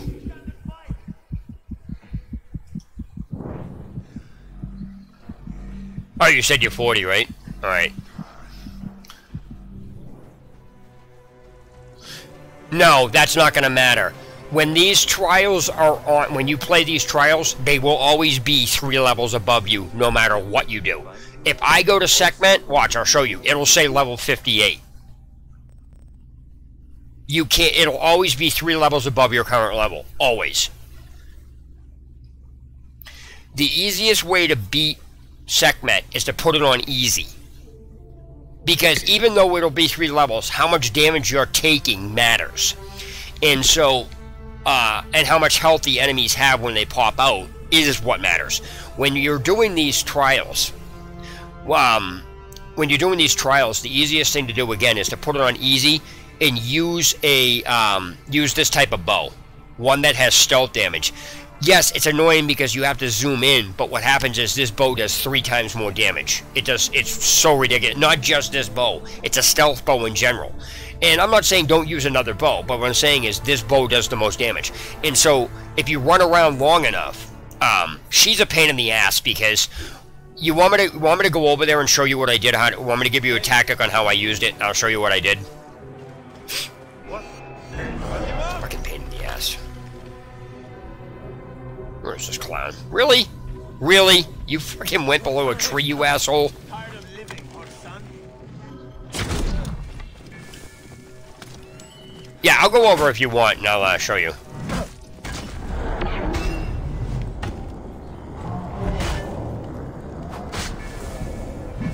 I gotta make sure. This fucking guy's shooting me. Motherfucker, come here, ass.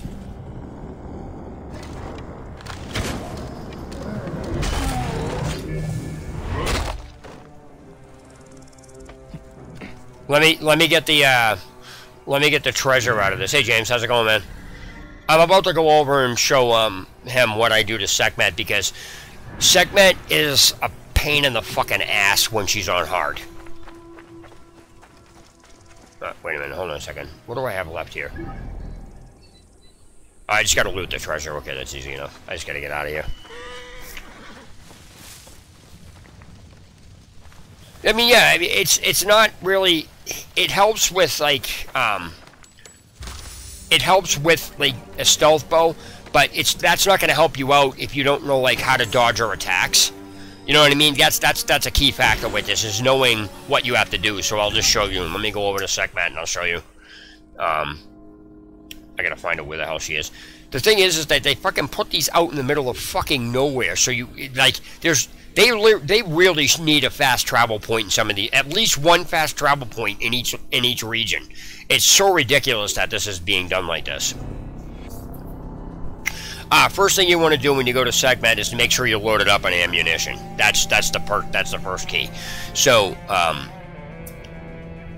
well, like I said, I mean, it's level 43 for you, but if you hit level 45, segment will go to level 48. Like I said, this is always 3 levels above you. Always. That's why when I'm at 55, it's at 58. So, like I said, the easiest thing to do is to put these trials on easy, because you take way less damage. And especially when you have you won't even be able to do... I'm on level 9? You mean you're level 9? Oh, I'm max level. This is a new game plus playthrough. I'm completing everything, but like I said, I'm going to go over to segment to show the strategy that you use, because one of the most annoying things that come out of the bosses, and it's not just segment, it's the other ones too. It's when those horses run up to you. So what you have to know is eventually you can just figure it out, but it's easier if somebody shows you, because that way you don't have to you don't have to go through it like 19 times to figure it out, you know what I mean? So it's kind of like weird. This is they really need a fast travel location in this. Oh, by the way, if anybody's interested, there's an elite arena boss I fucking killed with like 1 attack. I hit her twice and it was dead. An elite arena boss. And I don't even think I was level 55. It's because of how I have my ability trees. I don't do normal things with my ability trees. I do random things with it. My character at level 40, when I did the first playthrough on Nightmare, was doing as much damage as a character at level 50. Just because of how I had my ability trees. There's a lot of things in the ability trees that unfortunately it causes players to, I don't want to say make a mistake. Yeah, it's because I have my ability tree.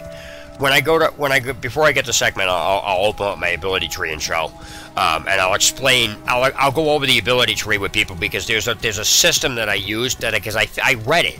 I mean, I did a lot of watching of videos, and I looked at what people were doing, because almost every single person you watch play this game has every single ability in the entire tree maxed out. Now, I'm not saying that there's anything wrong with that, but by doing that, you actually make your character weaker. On top of that, there are passive abilities that get rendered useless by other passives, and I'll get to that in a minute. So what happens is you wind up actually wasting ability points by putting them into these passives that get rendered useless by other passives, and I'll show you what I'm talking about when I get there. So let me get to the segment here, and I'll open up my, before I fight her, I'll open up my ability tree. All right, of that. You also have to remember too, me playing segment against segment. Even though when I did this, what happened is I'm going to do 10 times more damage to these bosses than the average person, because of how I have my ability tree, but the system is the same regardless.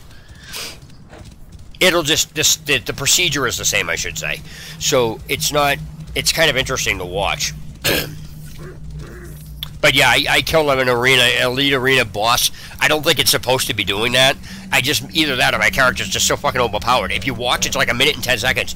I walked up to the boss when it was in the middle of the starting fight. I whacked it and it fucking died. I was like, that's not supposed to be happening, and it was on Nightmare. I had it on Nightmare when I did it too. It's so funny. I'm like, that's ridiculous. And the name of the video is the most idiotic boss fight in the entire game. Okay, so let me go into my ability tree here. Okay, now, again, you gotta have to be prepared for how my ability tree is. It's not a normal setup. As you can see, I didn't even get half of the other abilities in here.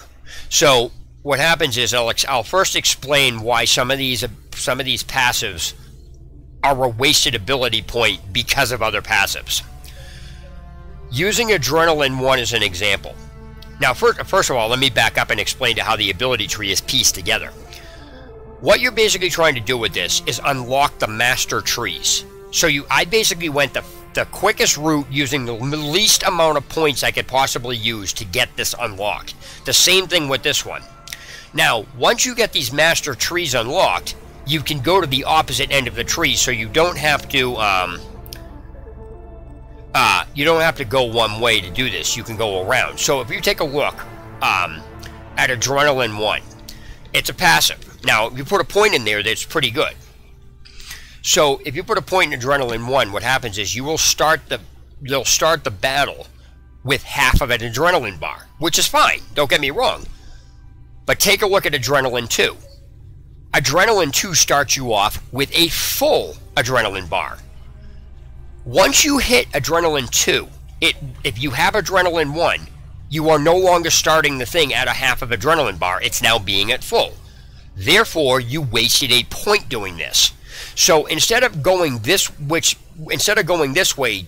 up to Adrenaline 2 and getting Adrenaline 1 first, because that's the normal way people think, oh, I got to get 1 before I get 2. But if you actually read what they do, Adrenaline 2 basically makes Adrenaline 1 pointless. So what you do is you get the Master Tree. I went backwards. If you take a look, I went to the Master Warrior Tree first, and then I got, because that allowed me to get Adrenaline 2, so I could totally skip that. Because if you have a point in Adrenaline 1, and then you get Adrenaline 2, instead of having a point here now, you could have put it in there. So you basically are wasting an ability point. Unfortunately, they have the tree set up to that. But if you actually read the way the trees are set up and you read the abilities, you'll realize that, yes, 1 comes before 2, but reading it, 2, in this case, renders 1 useless. It doesn't even do anything. So, what happens is, by putting all of these abilities together and you're only doing certain things, you actually are making your character weaker by grabbing all these, because all of these ability points that you put in here can be used elsewhere in the Master Trees, because when you put them in the Master Trees, the Master passes, it's a 1% increase on damage. Right now, I have a 68% additional increase just on this passive alone. That's jacking up my melee. That is why I'm hitting everything so hard. And that's why when I was at level 40, I was doing the same type of damage people were at level 50. Because I don't have all these points. Everybody else does. Now, the other thing too is, again, how the trees are put together is, the only reason I have the Seer tree open is because of 2 passives. Breath Holding Champion, which people use to go underwater, which is a normal thing. However, you can use this passive to hide under boats, allowing you to stay underwater longer to get away from enemies. Most people will use it for swimming, but they don't realize you can actually use this as a defense. Also, when you're fighting, if you get attacked in the water, your breath meter goes down. Because every time you get hit by an alligator, I'm not saying fight an alligator in the water, but I'm saying if you fight an alligator or you get hit with a hippo, your breath goes down. So by having a longer breath bar, it actually allows you a better survivability. So that's the first thing. The second thing, now I had to go through buy materials. Normally I wouldn't do that because that's pointless. You can just hunt for everything. But I had to get that I had to go through that passive to get to that. So that was an exception. There's nothing I can do about that. But the other passive here is, most people don't realize how crucial Smokescreen is. Smokescreen is probably one of the most ridiculous passive, ridiculous things in the entire game, because even though firebombs do fire damage, this cuts the line of sight completely. So I've actually put a smoke screen down, and I've actually been able to assassinate an enemy because they just lost sight of me. It would be the same thing as hiding. Also, when you're surrounded, it knocks enemies, it renders the animals, like the animals will take off. Like the horses will go up in their legs, and it disorients everything. But the main reason I went through the Seer tree is because of Pyromaniac. That adds an additional 50% damage from all fire sources, which is good because of this. Because this is really good against the Falaki. I killed Falaki with this thing consistently. I just threw all my fucking fire bombs at him, and then plugged him with a friggin' arrow. I killed a level 40 Falaki at level 38. I'm not saying that's a big, thing, but for how I did it, it was interesting. Now, if you take the fire damage here, and then you take a look at, I have a 65 additional percent damage increase just on ranged, because if you actually take a look at the way these trees are set up, the Hunter is actually a ranged tree, the Warrior's melee, and the Seer is magic. That's the basic RPG elements. Ranged, melee, magic. That's really what it comes down to. They just called it something different. And so what winds up happening is the 50%, fire damage from the Pyromaniac plus the 65% on that. If the enemy's on fire from one of my bows, it's retarded. It's absolutely asinine the amount of damage I'm doing. So then when you take a look at my bow, the way a lot of people don't understand, they look at the quality and the damage, but they don't understand the specials on this. And this was not explained. And Ubisoft made a great game, but the problem is they never explain how this stuff works. And so people don't understand what they're actually reading. Now, I didn't understand it at first either. So I did some research and started looking. I'm like, okay, this makes more sense. And I'm like, what the hell are these white bars by the sides of these abilities? And apparently, every legendary item or gold, purple item has 4 bars on the side. Depending on how many bars are lit up, depends on the level of that particular ability. So in this case, the charging speed is level 4. But what the hell is charging speed? Combo multiplier is level 2. But what the hell is combo multiplier? On fire, like, okay, my bow's on fire, but does that automatically mean the enemy's going to get set on fire? Who knows?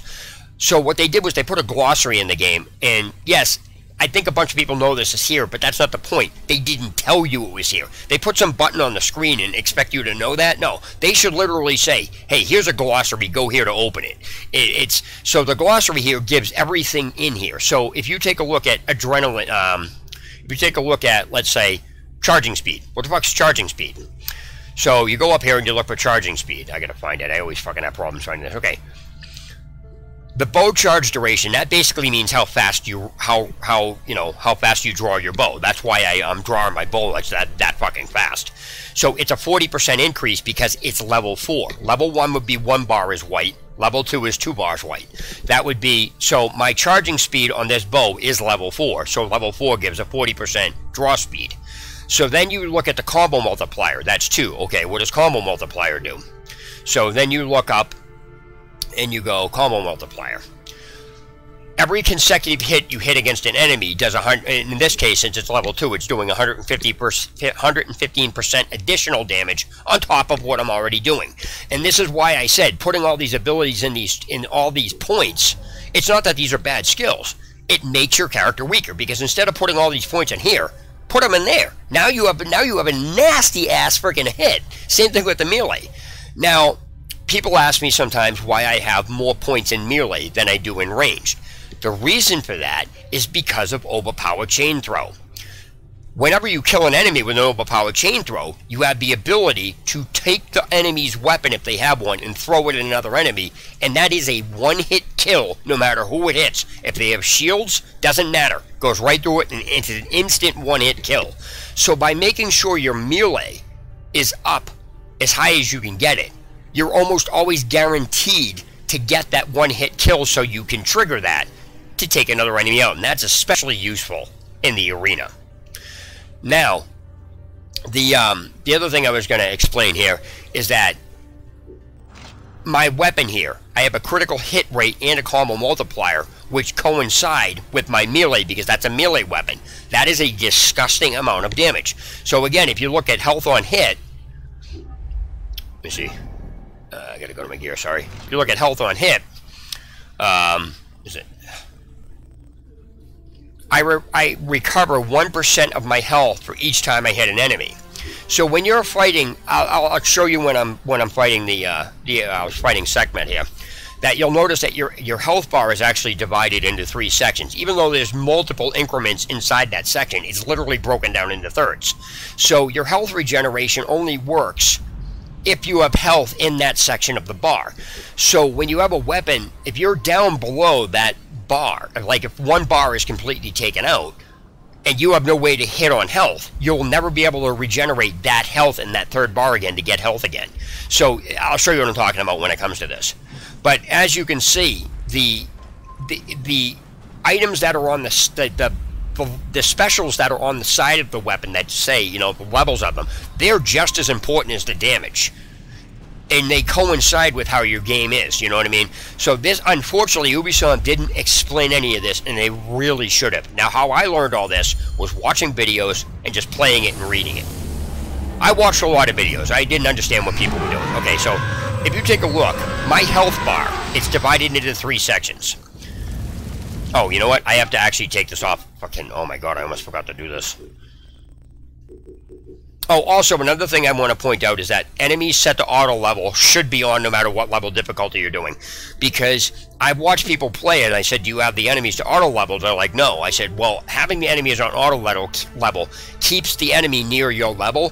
So what winds up happening is when you have the enemy near your level, they have a tendency to have better items on them when they die. Because the higher the enemies having items have nothing to do with the difficulty level you're playing it on. It has to do with the level of the enemy. That's why I use the drachma farming video as an example, because when you, depending on what level the enemy is, depends on how much drachma they have on them. Now, right now, once you're at max level, all enemies, when they carry drachma, will have 500 drachma on them. Always. Like, if you find an enemy carrying gold, it's going to have 500 drachma on it because it's max level. Whether you're on easy, normal, hard, or nightmare, it's 500 drachma. That is because the enemy's level determines that, not the level of the difficulty. So regardless of what difficulty level you're playing on, I always tell people, put the enemies on auto level. Because I've watched people do that. I don't want to do that. And then they complain about not having good weapons. I'm like, okay, fine. I mean, play however you want. There's nothing wrong with it. But my point is, that's what the understanding of this is. And again, this is what Ubisoft doesn't bother telling you. So that's a bad. Oh, fuck me. I'm probably dead. I'm actually going to exit this first. Let me exit this, and I'm going to restart this so I can, because I'm talking when I'm doing this. Okay, so first I'm going to let myself reset. Okay, another thing too, when you're fighting Sekhmet here, if you catch on fire, which I did, you need to roll to put yourself out, and that's not even explained anywhere in the game. I had to look that up, because even if you did it, you wouldn't know what you did, and you can't figure, this is not something you can figure out how to do. And like I said, even if you did it, you wouldn't know what you did. So in order to roll, since I'm using a 360 controller, I don't know what it is on the keyboard, but when I'm using a 360 controller, it's hold the direction that you want to move in, like backwards, forwards, left, whatever, the left thumbstick, and then you press you tap X 3 times, and then while you're moving in a direction, and that will cause you to roll, whether you're doing it backwards, forwards, whatever. On the PS4 controller or the PS controller, it's square. It's holding the direction in square. So if you're on fire, you need to roll yourself out. And you can either jump in water, but if you're not on water, you're going to need, because I'm going to get set on fire in this, I guarantee it. So let me make sure that this is on easy. Okay, it's on easy. Because this is, again, this is something that there's no point in doing this on Nightmare unless you just want to take longer to do it and say, hey, I did it. Alright, so first things first, you want to make sure that, I make sure that I have that on so I can gain the weapons. Roll out of these areas and then swap to... This you have to outrun. I'm on fire, see? But you have to outrun that. There's no other way around that. So what you do is you zoom in with this and you just keep plugging away. It takes a while. See, I'm gonna catch on fire again. This is literally, oh fuck me. See, I'm on fire again, so I gotta roll out of the way. No, you gotta keep plugging away. You can only get so many hits out of it at a time. Fuck me, I'm on fire now. Okay, now with this, see, if I was on fire, the reason I have the weapon is because if I didn't have this sword, I'm gaining health back when I'm hitting enemies. And since I'm on easy, the enemies have less health. See, I'm doing the same amount of damage, but the enemies just have less health, that's all. Now, you see how I'm down to 2 bars? That's what I'm talking about. The health regeneration will not go to that 3rd bar until I have health in that bar.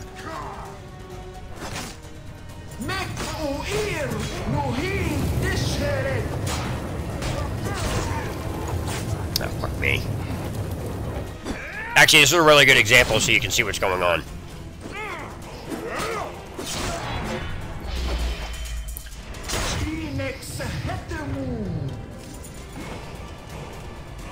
Okay, so now... Whoops. If you run around long enough, you'll find the... Oh, see, these things are a pain in the ass. Okay. Fuck me. Again, you just have to outrun them. That's all you're doing. So now, once you get timed, you're alright.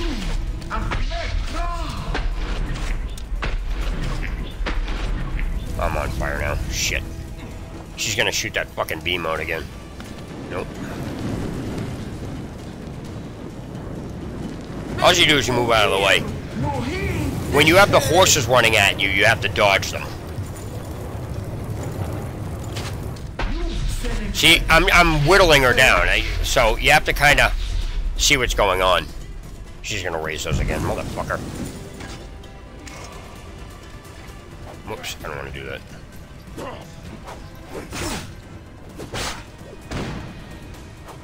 So you have to keep an eye on what she's doing.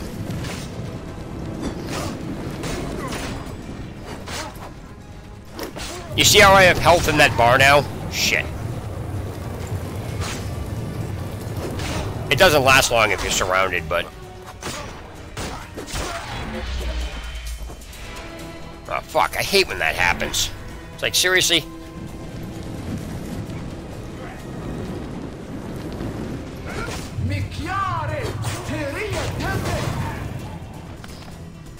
See how I have health in that bar now? So now my health will regenerate in that third bar. I'm gonna get hit. I mean, I'm hit by it. There's nothing I can do.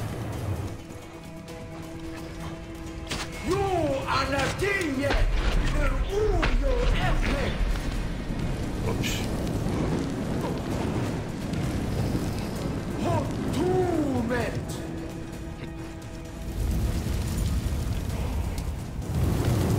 I want to make sure I have, like, full weapon shots in this. So I had to pick up 2 boxes.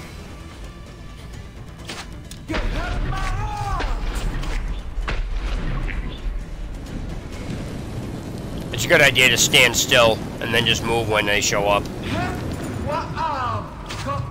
Get some shots in while you can. Fuck, I'm on fire. I don't know how the fuck that happened.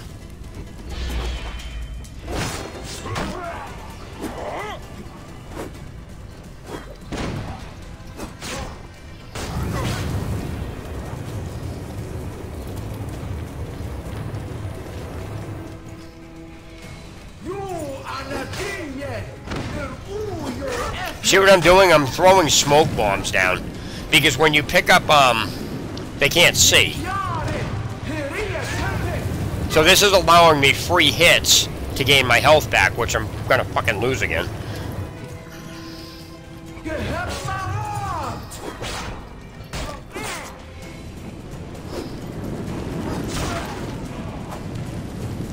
So this fight takes a bit. And that's why there's literally no point in playing this on Nightmare. What's this fucking... What's she doing?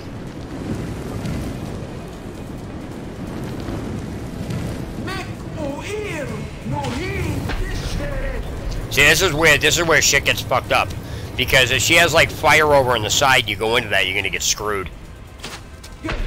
Oh, by the way, just so you know, don't ever use a weapon like this that has this yellow friggin' bar in it in this, and I'll show you why.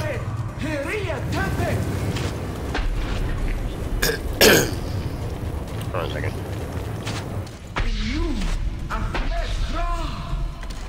Here we go, ready? See, you can only get off a couple shots at a time beforehand.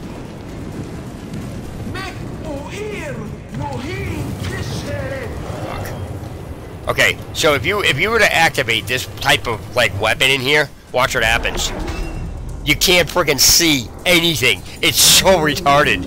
So it's like, what the hell is going on? You can't see anything until it wears off. That's why those type of weapons in here, when you're fighting melee on these guys, is not a good idea. You can't see anything at all.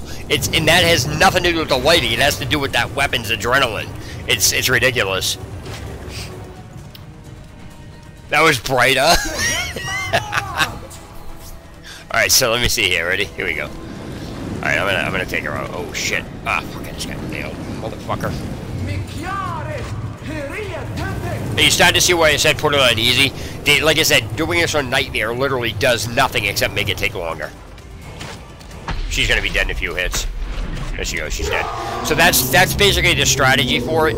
It's you can only get off a couple shots at a time. And you have to like really use it's best off to use a stealth bow. It's as simple as that. That's it. I've already gotten the stuff off of this, so I don't need to do that anymore. But that's just about the extent of it. So, like I said, if you put it on easy, and then you have a weapon that does heal on hit, you can. If you saw what was happening, I mean, granted, I got down a lot. But the fact of the matter is my weapon was allowing me to generate that additional health bar. You know what I mean? So that's just the way it works. So if you're having trouble with that, there's really nothing you can do. You just have to get used to it and realize that. Yeah, I'm on Nightmare. I mean, like I said, when you're doing Sekhmet, there's no point in doing it on hard. Throw it on easy, because you can always readjust it. And the elephants are the same way. There's no reason to fight an elephant on anything except easy. It literally doesn't do anything. So, let me see. That's why I made it a point when I stream this. I make it a I stress the fact that, yes, it says I'm doing it on Nightmare, but there are things that I am not doing on Nightmare, simply because there's no reason to. Alright, so let me see, where was I? I gotta go back here and get this shit out of the way. Also, I'll show you a couple tips and tactics that are just... they're ridiculous. Like, they shouldn't even be allowed in the game. I use them, and I say these things should not be allowed. I'm just trying to find the damn... where am I right now? I gotta find out which region I was just in. Oh, I'm up here. Okay, that makes sense now. And, of course, I can't have a freaking fast travel point over here. Did I get one already? You know what I should have done? I should have got the fast travel points over here first. That's what I should have done. That was dumb of me. Oh, my God, I'm stupid. Here we go. I can't even remember what the hell I was saying, like what tips and tactics I've given people. But for the rest of the viewers viewing, in case if I already told you this, sorry for repeating myself. But in case I didn't, I'm going to give you a hint, a generic piece of information when you're fighting melee. And it doesn't matter what you're fighting, and it doesn't matter what difficulty you're on. It's just a generic piece of melee fighting information that you wouldn't believe how stupid it is. 99% of this game's attacks from any enemy, including bosses, are all programmed to come from the left. So by holding out, I'll show you when I get to one. Obviously, Sekhmet's a different story because you can't melee her. And, you know, the Trials of Sobek and stuff, you can't melee them. There's no real way to do it. So, you have to, like, arrow them. But when you're fighting melee, it's a totally different story. So let me give you an example of how this works.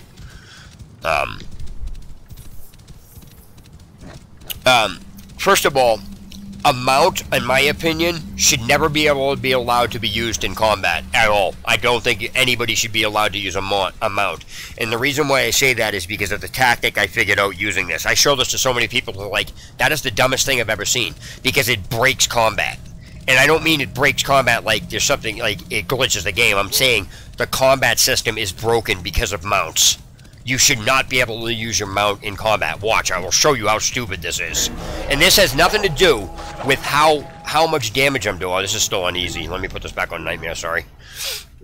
This has nothing to do with how much damage I'm doing. This tactic just works in general no matter what you're doing. So, if you go in circles around enemies to the right, obviously you can't fight hyenas and animals head-on because they'll jump right at you and kill you.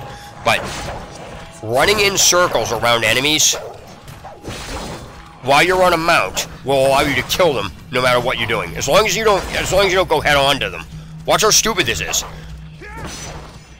And this again has nothing whatsoever to do with how much damage I'm doing. It has to do with the tactic I'm using.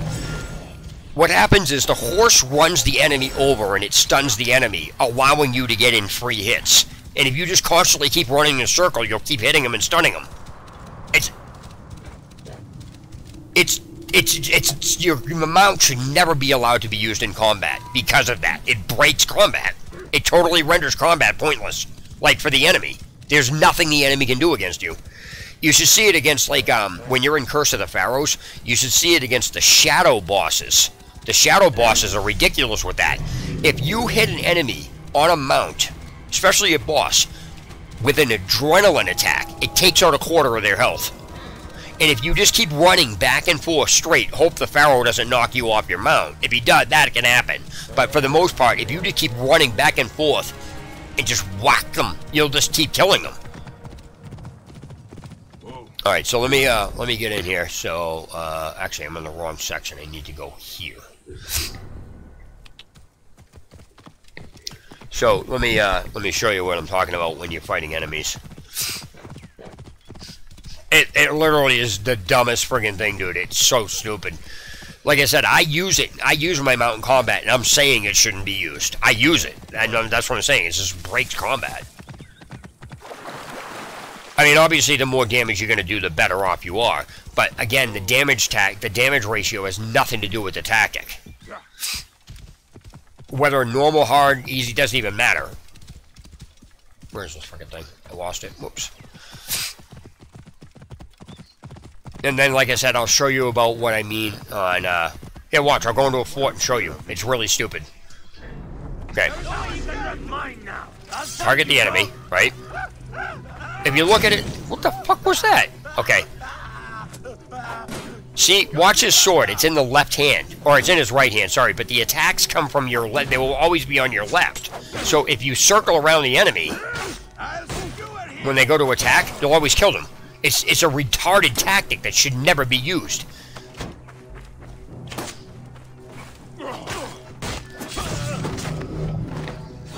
It works really good against arena bosses. Really good against arena bosses. Like I said, if you're having problems with an arena boss, one of the tactics I use is this. I'll show you. This fucking guy's ass. 8K right in the face. Guy got it right in the grill.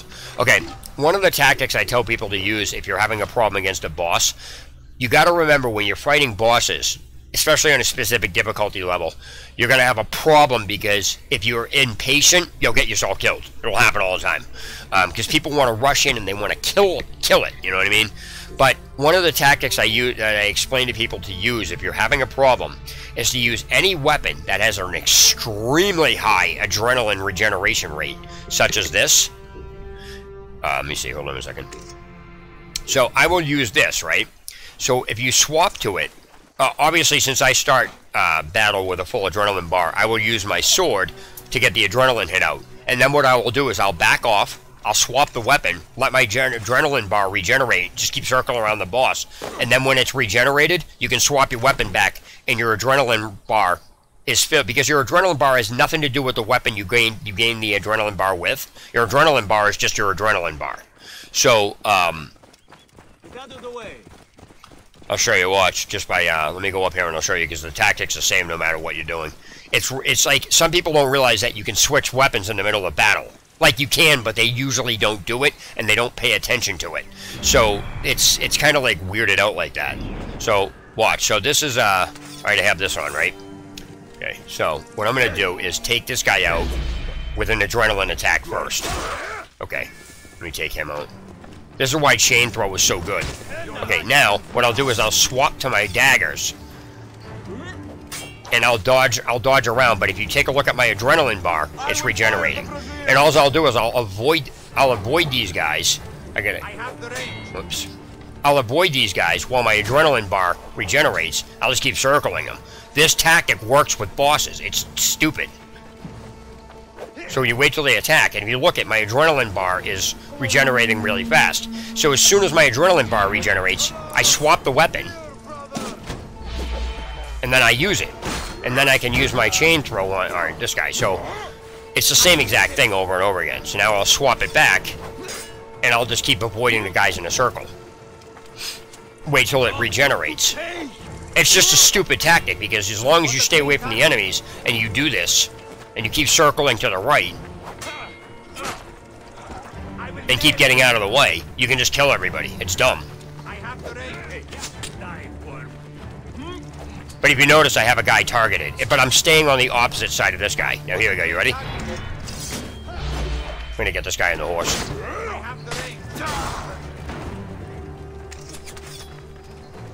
I got to get this archer out of the fucking way. Got a clean target.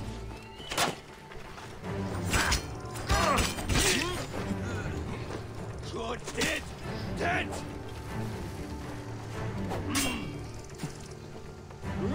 Also, you can do this too. I don't know if you know this. I gotta get this guy off of the horse or he's gonna kill me. Here we go. You see how stupid this is? It's the dumbest friggin' thing in existence. As long as you stay out of the enemy's path and you have a high adrenaline regeneration rate on a weapon, you can just keep doing this over and over again. It's dumb.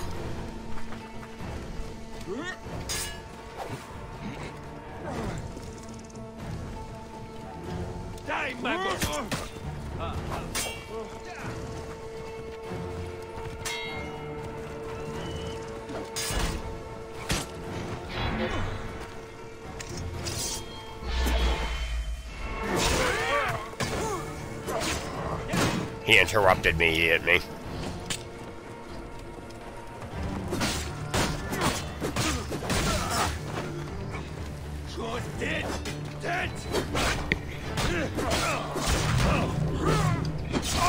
So, you see what I'm saying? It's like those tactics. And again, like I said, this doesn't have anything to do with the amount of damage I'm doing. The amount of damage I'm doing is taking the enemies out faster. But the tactic I'm using has nothing whatsoever to do with that. My shield just put the guy to sleep. I blocked it.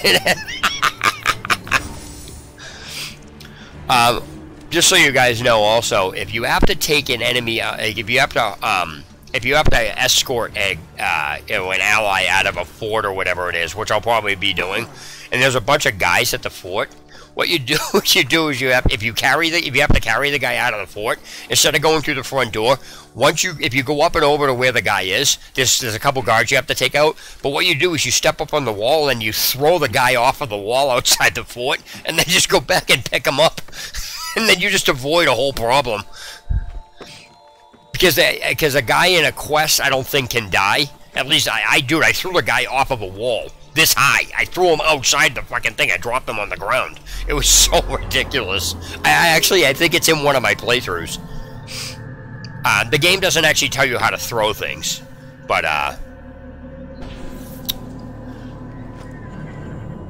so that's just I don't want to say it's a hidden tactic, but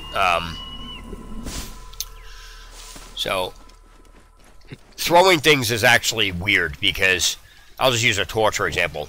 Another thing what I like to do is you can have, I think, up to 4 torches lit, 3 on the ground and 1 in your hand, so you can actually you can light up an area by throwing shit at throwing shit.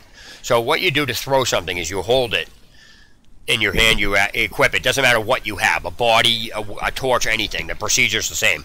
On the 360 controller, it's hold the left trigger and then throw the right trigger. Then you'll just throw it. Now, obviously, you're not going to throw a body that far, but otherwise, if you just hit the right trigger, it just drops it. I think it's drop. Interesting. I can't freaking let go. That's weird. I can't drop it. That's fucked up. But yeah, you do that with bodies and shit. And so, one thing I'm trying to do is I'm trying to drop a body off of a ledge onto a guard below. I'm trying to hit the guard with the body. I haven't succeeded in doing it yet, but hey, look, it's a statue. I'm gonna go cripple the fucking thing. But there's another thing that the game doesn't actually tell you too. If you land after jumping off a really high structure, how to take little to no damage, and obviously that's subjective according to how high you draw. I mean, if you fucking jump off a mountaintop, you're gonna fucking die if you land on the ground no matter what you do. But the, if you want to take little to no damage, you know, jumping like off a roof or something like that, on the 360 controller, it's A. Or I should say on the Xbox controller, it's A. And on the PS4 controller, it's X. I'm not sure what the button is for, like, on a keyboard. Again, I'm playing on the PC, but I'm using a 360 controller for this. So, like, obviously depending on how, you know, how high you jump is going to be subjective. Yeah, you can get anything. Oh, that was another thing I was going to tell people too. For some fucked up reason, I don't know what the hell they're doing with this, but let me see, the store here. Okay, all of these things. Where's it? Add-ons, tax, featured, owned. Okay, so all of this gear and shit, you can get this all out of Hecka chests. Okay? I have Pharaoh's Regala. I didn't buy it from the store. I got it out of a Hecka chest. Mounts? I thought this unicorn only came from the store. Nope. In one of my streams the other night, I think it's like 2 streams ago, I wound up getting the unicorn. I was like, huh. So this is the mount I'm actually after, was the Abyssal Steed. I have the rest of the other ones. But it's kind of like weird. Oh shit. I think my freaking stream got fucked up again. Hold on one second.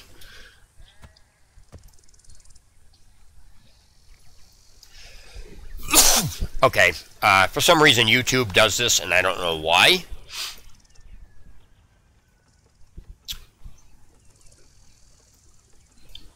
Okay, YouTube's complaining that I don't have enough video quality for this, so I don't know what the fuck is going on.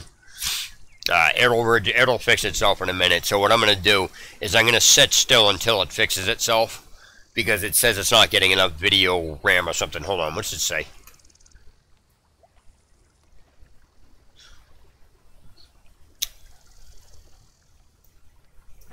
Okay, right now YouTube's saying it's not receiving enough video, so the quality's suffering, and I don't know what the hell is causing that, because out of nowhere it just did it. My stream is running fine. Oh, there it goes. It just fixed itself. I don't know what the hell it's doing that for. I think YouTube does it on purpose. Okay, I'm going to tell you another trick. I don't want to say another trick, but another tactic I use if I'm going to go into a fort. Doesn't even matter what kind. I use dawn and dusk, which changes it to night. Using dawn and dusk is actually pretty good, not just because at night guards go to sleep so you can assassinate them easier, but also if you're in an investigation area, the arrows have it. You can see the arrows a lot easier when they show up when you do an investigation and shit like that. So, like I said, there's a lot of stuff that I do in this game that, and people, I'm really surprised that people aren't actually aware to use. I mean, I'm sure people put the guards to sleep, but what I'm saying is, why people, I've never seen anybody use dawn and dusk to investigate an area. You know what I mean? Because when you do it, the arrows show up easier against the, you know, the dark background. I'm like, okay. It's kind of like, I don't know, it's just weird to how people don't see that. You know what I mean? I don't get it, but that's alright. I'm going to call this prick over here.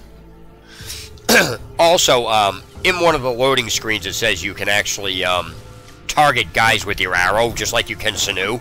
So if you can't use Sanu at a point, then just use your bow and arrow. See if I can freaking target anybody with this. I'll just use Sanu. This is a freaking big ass fort.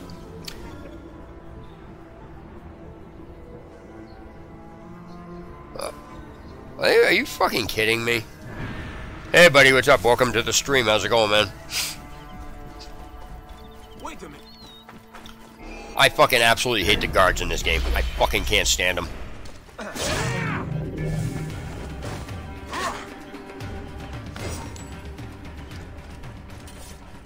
Hey, wait. This is why I can't stand the fucking guards in this game. Like, all of a sudden out of nowhere, this fucking guy sees me.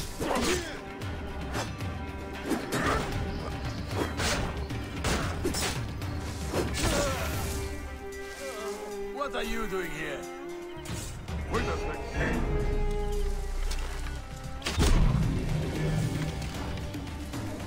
Yeah, I'll show you the range of these bows. Like the bow for this is absolutely ridiculous. The stealth damage on this is asinine.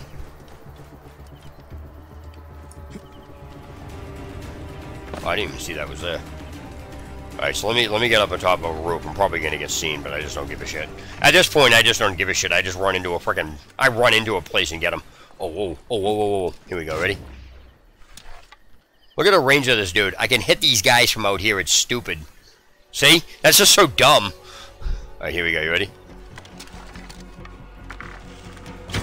Plugged in the face with fire. Right in the fucking grill.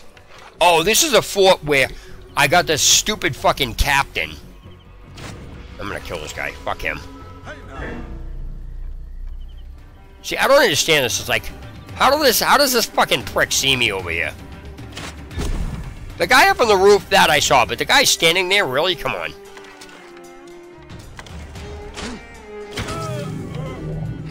Right in the fucking grill. Guy got fucking grilled over with a marshmallow. What the fuck is that guy doing? Really? I'm gonna kill this guy, ready? Oh, also, I want to point out something, too. You see how I'm standing up, and I hit this? If you... Oh, actually, I'm not standing up, I'm crouched down. So, if you stand up, you actually do less damage than if you crouch down for some reason when you zoomed in. I don't know why, but it just does that. So I'm gonna go grab this prick over here. Here we go. Oh, the guards in this game are dumb. Like, I've actually assassinated two guys right next to each other and then just killed the third guy when he saw. I'm gonna pick this guy up and throw him in here just because I can. Oh, I guess that's not gonna work. Let me see if I can get him up here. Ready? I'm gonna throw him. I'm gonna throw him down.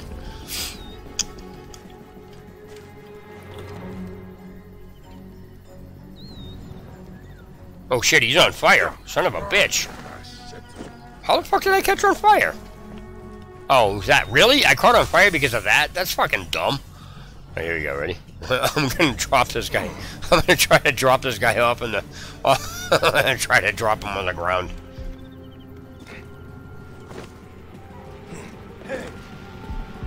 He didn't even notice. You know, I am really sick and tired of these assholes.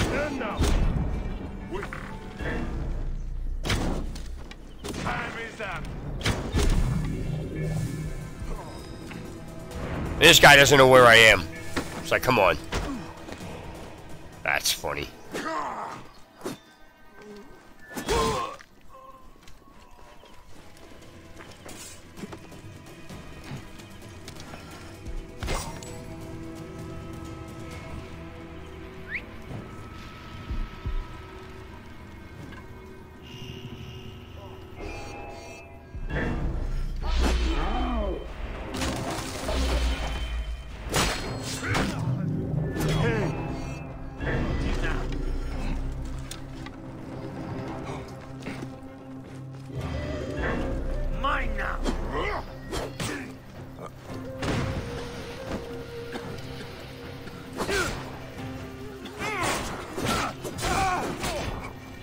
Yeah, each week,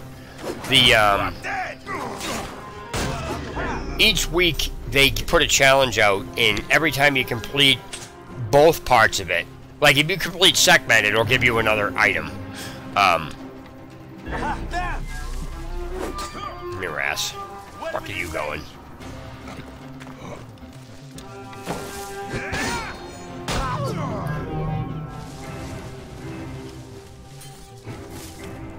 Kill this prick. See how stupid the AI is in this? Oh fuck, he got me fucking dumb. No, you have to do, each one will give you one thing. So basically, if you killed Anubis and got a sword, when you do Sekhmet, it's going to give you another item. Hey! Cannot escape!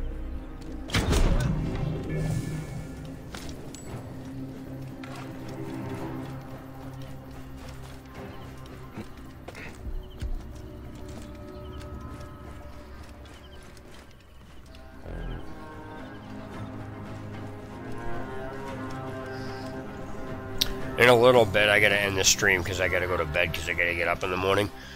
I gotta get my daughter on the bus, and then after I get her on the bus, I'll probably be streaming again a little later tomorrow. I'll probably start streaming around 10 o'clock in the morning. I break it up in segments, so. Oh, this is the fucking guy that, oh my god, this is the guy that is like so armored, you need a friggin' ballista to basically kill the prick. Not me, I fuck with him anyway. Wait a second.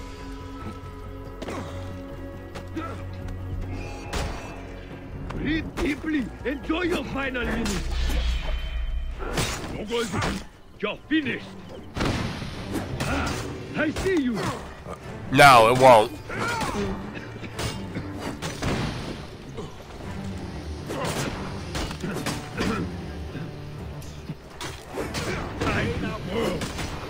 See what I'm doing? I'm overwhelming this prick with smoke bombs. He can't see me.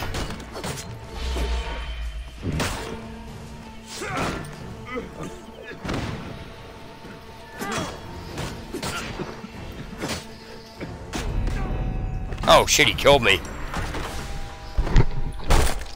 Well, actually, I don't think he killed me. I think it was the other guy with the arrows.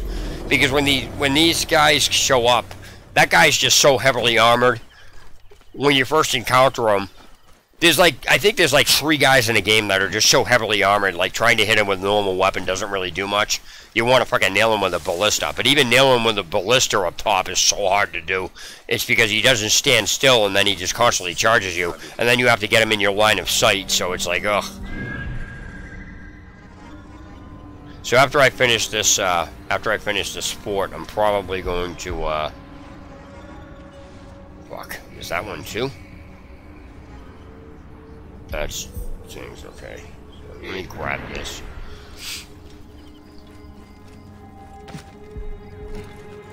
Alright, so.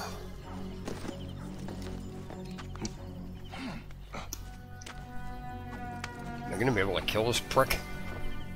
Yeah, see, that guy is just so heavily armored, it's ridiculous. Alright, so let me see. I don't feel like having to deal with these assholes. Right, so what I gotta do is systematically take this guy out.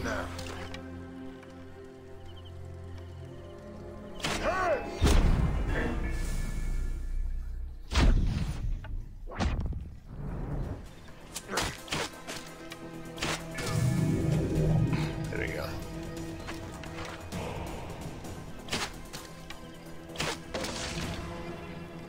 Come here, ass. Come over here, come here.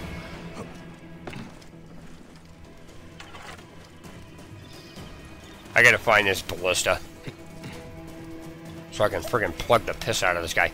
These guys are usually always so systematically positioned you can't hit them with a ballista.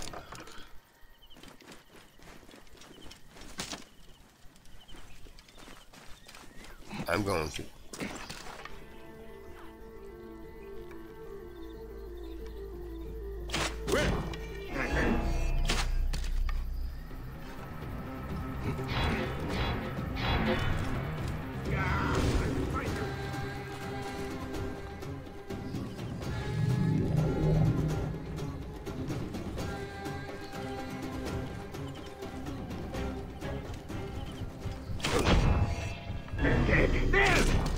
You will pay, Colt!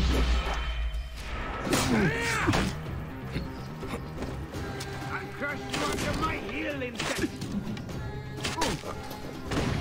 Give it you!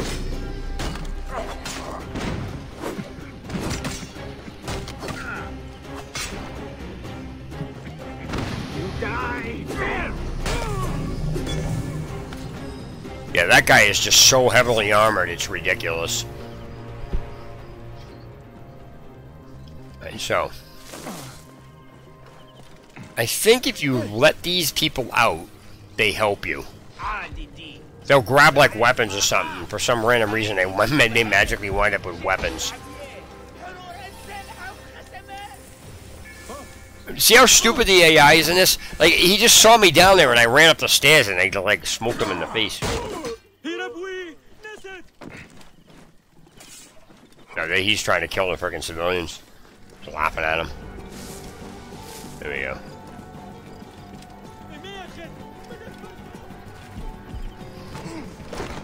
So you don't even be afraid to run up to these guys. Oh well, if you get seen, you get seen. Just freaking hide and then sneak up behind them later.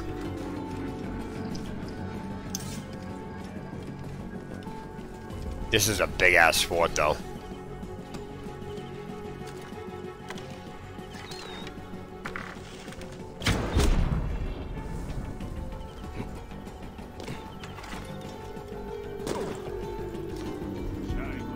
Really? Hey now.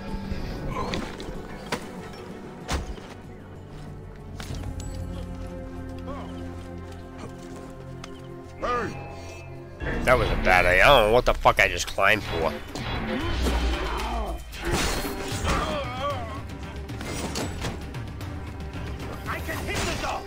Yeah, you ain't lighting that. I don't think so, pal. Where the fuck is this guy shooting me from? There he is.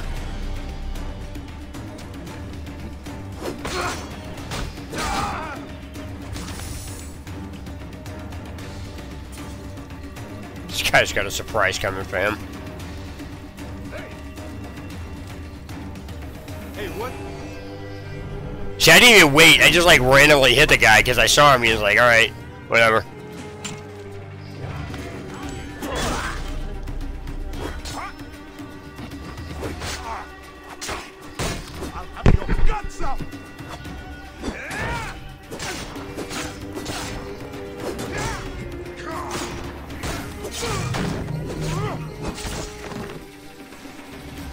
You see what I'm doing to these guys? I'm not even waiting for them to reply. I'm just like attacking. Just point blank smoking him in the face. That's good. So, alright, so the captain. It's just... I gotta kill the commander too now, huh? This guy's gonna get his ass handed to him, ready? Can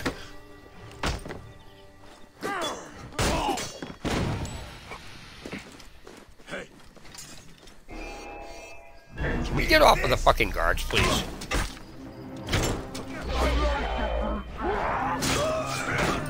That guy was trying to freaking light the fort on fire. Trying to... Motherfucker! Where the fuck did that guy come from?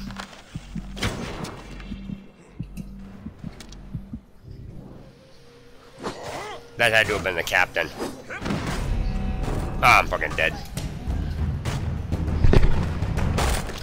Why I just got killed was because that some fucking prick hit me with a spear and knocked me over. And I'm pretty positive it was the captain. That's why I can't stand the fucking guards in this game. It's like the game draws them around you after you go into an area. It's like, come on.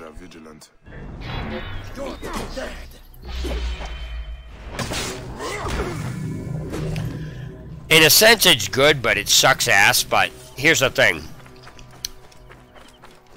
Most of the guards that are in this castle are now gone. What the fuck? Can we get off of this shit? I'm outside the damn fort.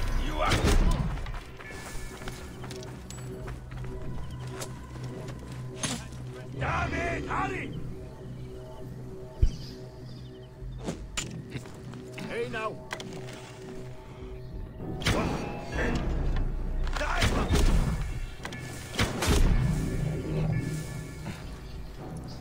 See, I'm not even letting them do anything. I'm just... Now, also, I just want to point out that I have full auto aim on. I have full aim assist, I should say.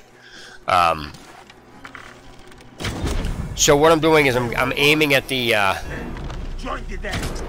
aiming at the...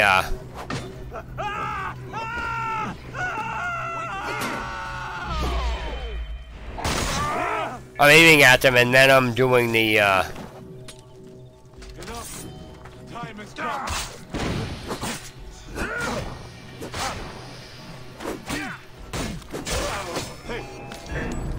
Die! See, it's like every time I go to kill a guy, hey, it's like, really? I just took out like 50 fucking guys here. It's like, come on.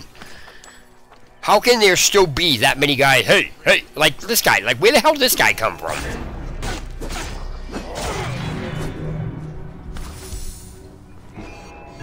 See, that's fucking retarded. It's like, I was just out in the damn courtyard, and he just shows up now? See, it's like, you can't freaking do anything without these guys summoning. Oh, hey.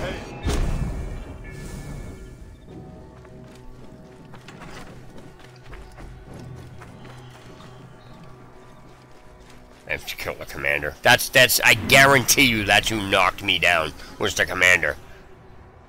They're really the only person that... Oh, fuck him. He's dead. I'm gonna fucking so assassinate his ass.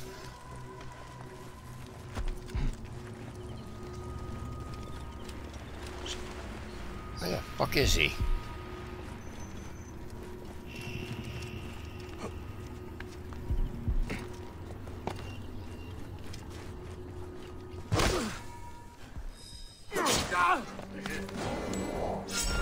Nice.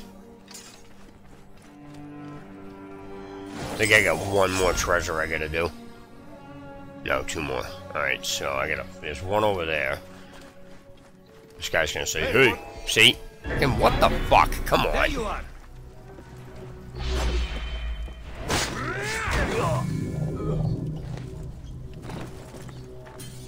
Hey. You fucking kidding me? I see.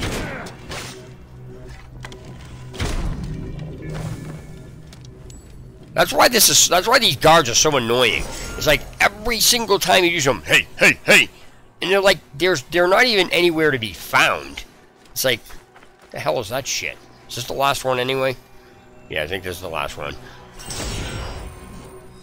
Yeah, okay, I'm gonna go free these prisoners though. think they're downstairs. So I have to... No, they're actually over there. I'm gonna fucking kill this prick. Hey, what? Also, just a trick that you want to, another thing that you can do. Any guys with shields, their legs are exposed, so if you can't hit their head, just aim for their legs. Just keep backing up.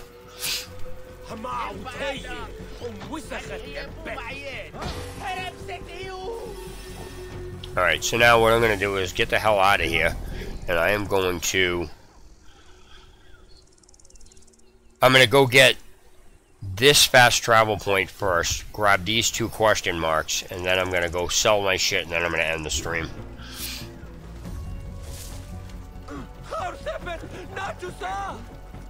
Come on, are you fucking kidding me? Now I'm being seen from this side?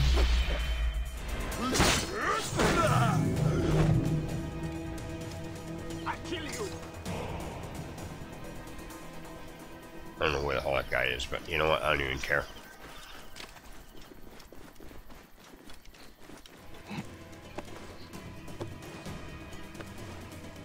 That's cool. Oh yeah, what I was going to say too is if you have to jump from a high area and you don't want to take damage or little to no damage, I don't know if you know how to do that. Do you know how to do that or no? I think I explained it already, I'm not sure. I'm not saying you don't know, you probably already knew, but wasn't sure.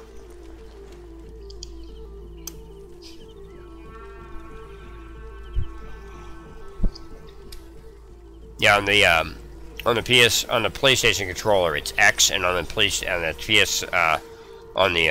Xbox controller it's A. If you jump off something and then you hit A or A or X right before you land, you'll roll and take little to no damage. And obviously how high you jump is subjective to how much damage. I mean, obviously that's not going to work if you jump off a friggin' mountain, you know what I mean? Alright, so let me see. Actually, what I think what I should do first is grab these question marks. That one's right over here, which is probably a fort.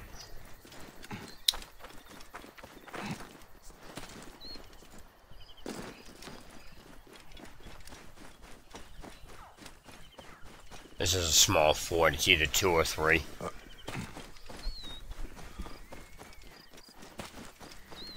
It's 1.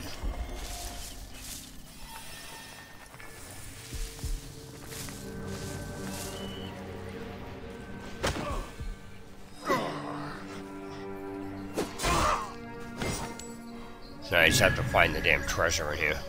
Probably like right next to me. It is. Cool. That was this area really done fast. Alright, so I'm all done with that. I don't hang, like, since this is a secondary playthrough, I don't hang around in areas. In the first playthrough, I was taking out every freaking guard I possibly could. I hate guards in this game. So, I'm gonna go get this question mark and then go get that fast travel point. Fast travel out and then go sell some items, and then I'm gonna end the stream. Like I said, I gotta go to bed. I gotta get some sleep and shit. Alright, so what am I doing here? There's this one, and I'm right near it. That's systematic. I'm gonna wind up swimming across this, or is this, can I run? This is a friggin' alligator pit or something. I think it's alligators, crocodiles or something. I know there's crocodiles in here. Oh, there's a freaking question. What?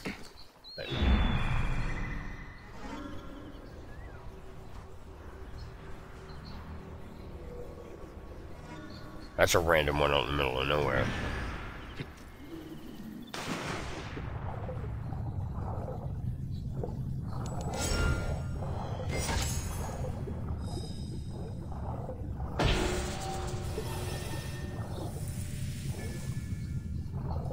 I was like, where the hell is it?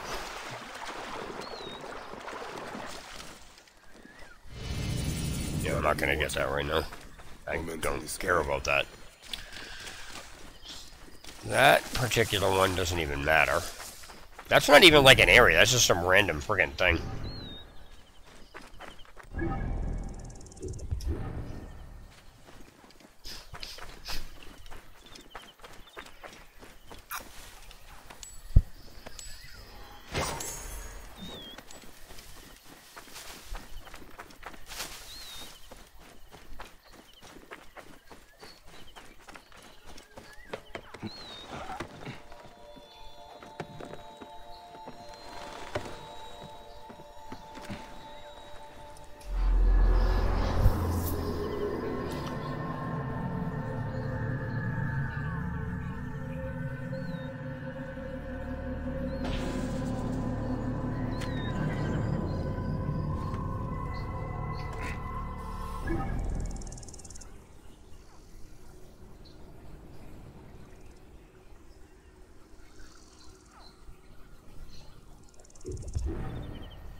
Whoa.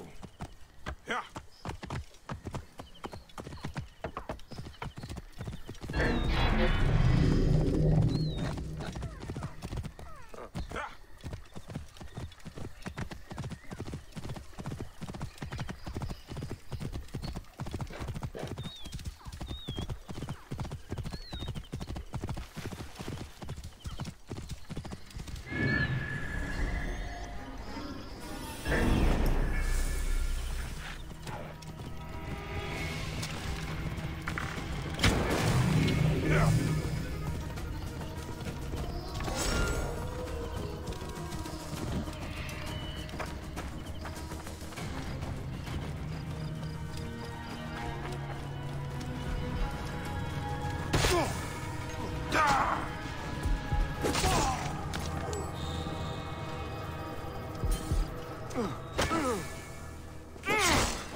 Hey buddy, how's it going? Welcome to the stream.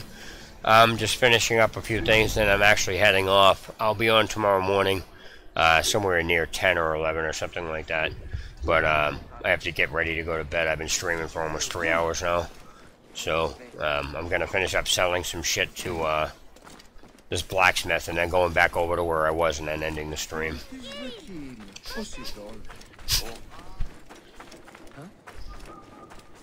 Thank you for stopping in, though. Here we go. How can I assist you?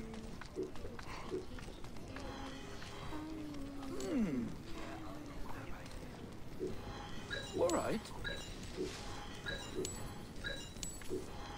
Useful. Good. All right.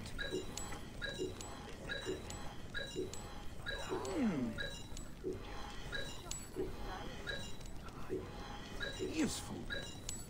Good. All right.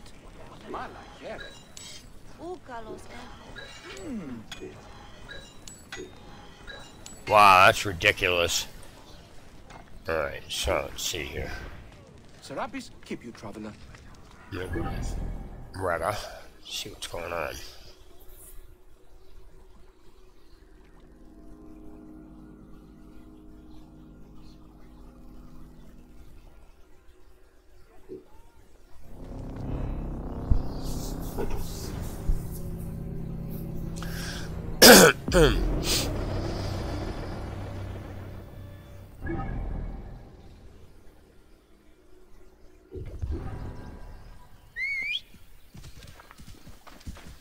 Whoa. Heresia, c'est shit. Heresie?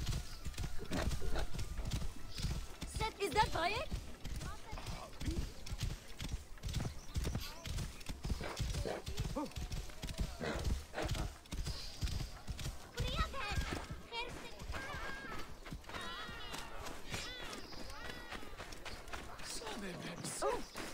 Okay, cool.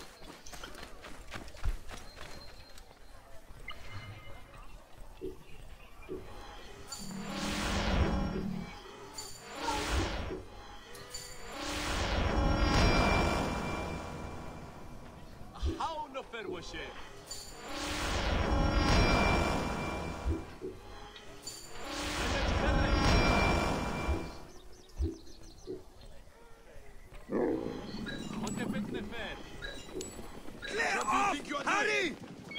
out of my way! Sanet Miriam said.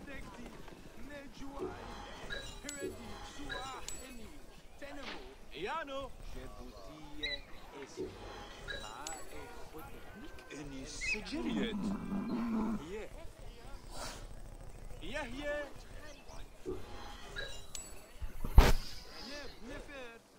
خادم استفر.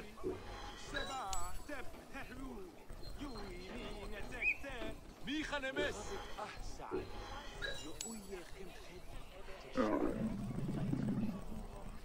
مي سن.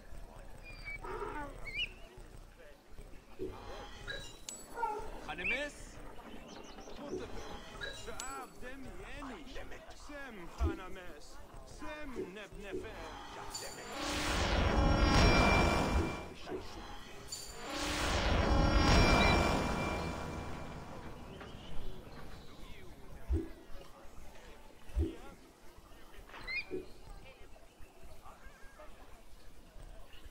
Iano.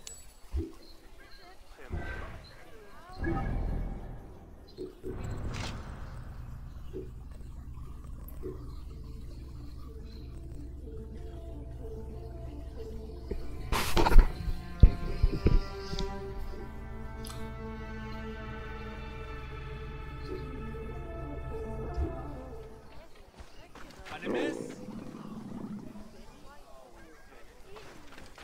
رأيا حلوتي ماهي يه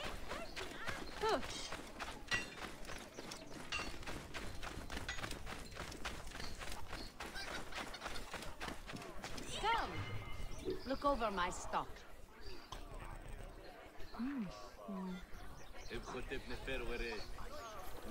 Huh. That's really weird. I thought I already had the mummy outfit. Oh, you know what that is? That's the undead mummy outfit or whatever the hell it is. Alright, so now let me go back over to where I was and then get ready to end. Oh, I gotta get that wait, what?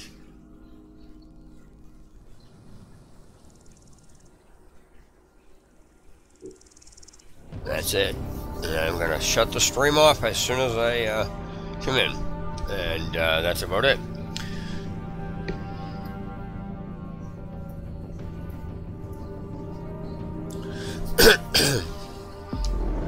Alright guys, that's about it for now. And like I said, I'm going to pick back up where I left off tomorrow morning around, 10 or 11 or something like that. And I'll be streaming for a while. But thanks for stopping in. Thanks for watching the stream. Thanks for all the support, guys. And I hope my stream was entertaining. And that's about the extent of it. So, there you guys go. And take care. Again, I'll continue tomorrow. Later.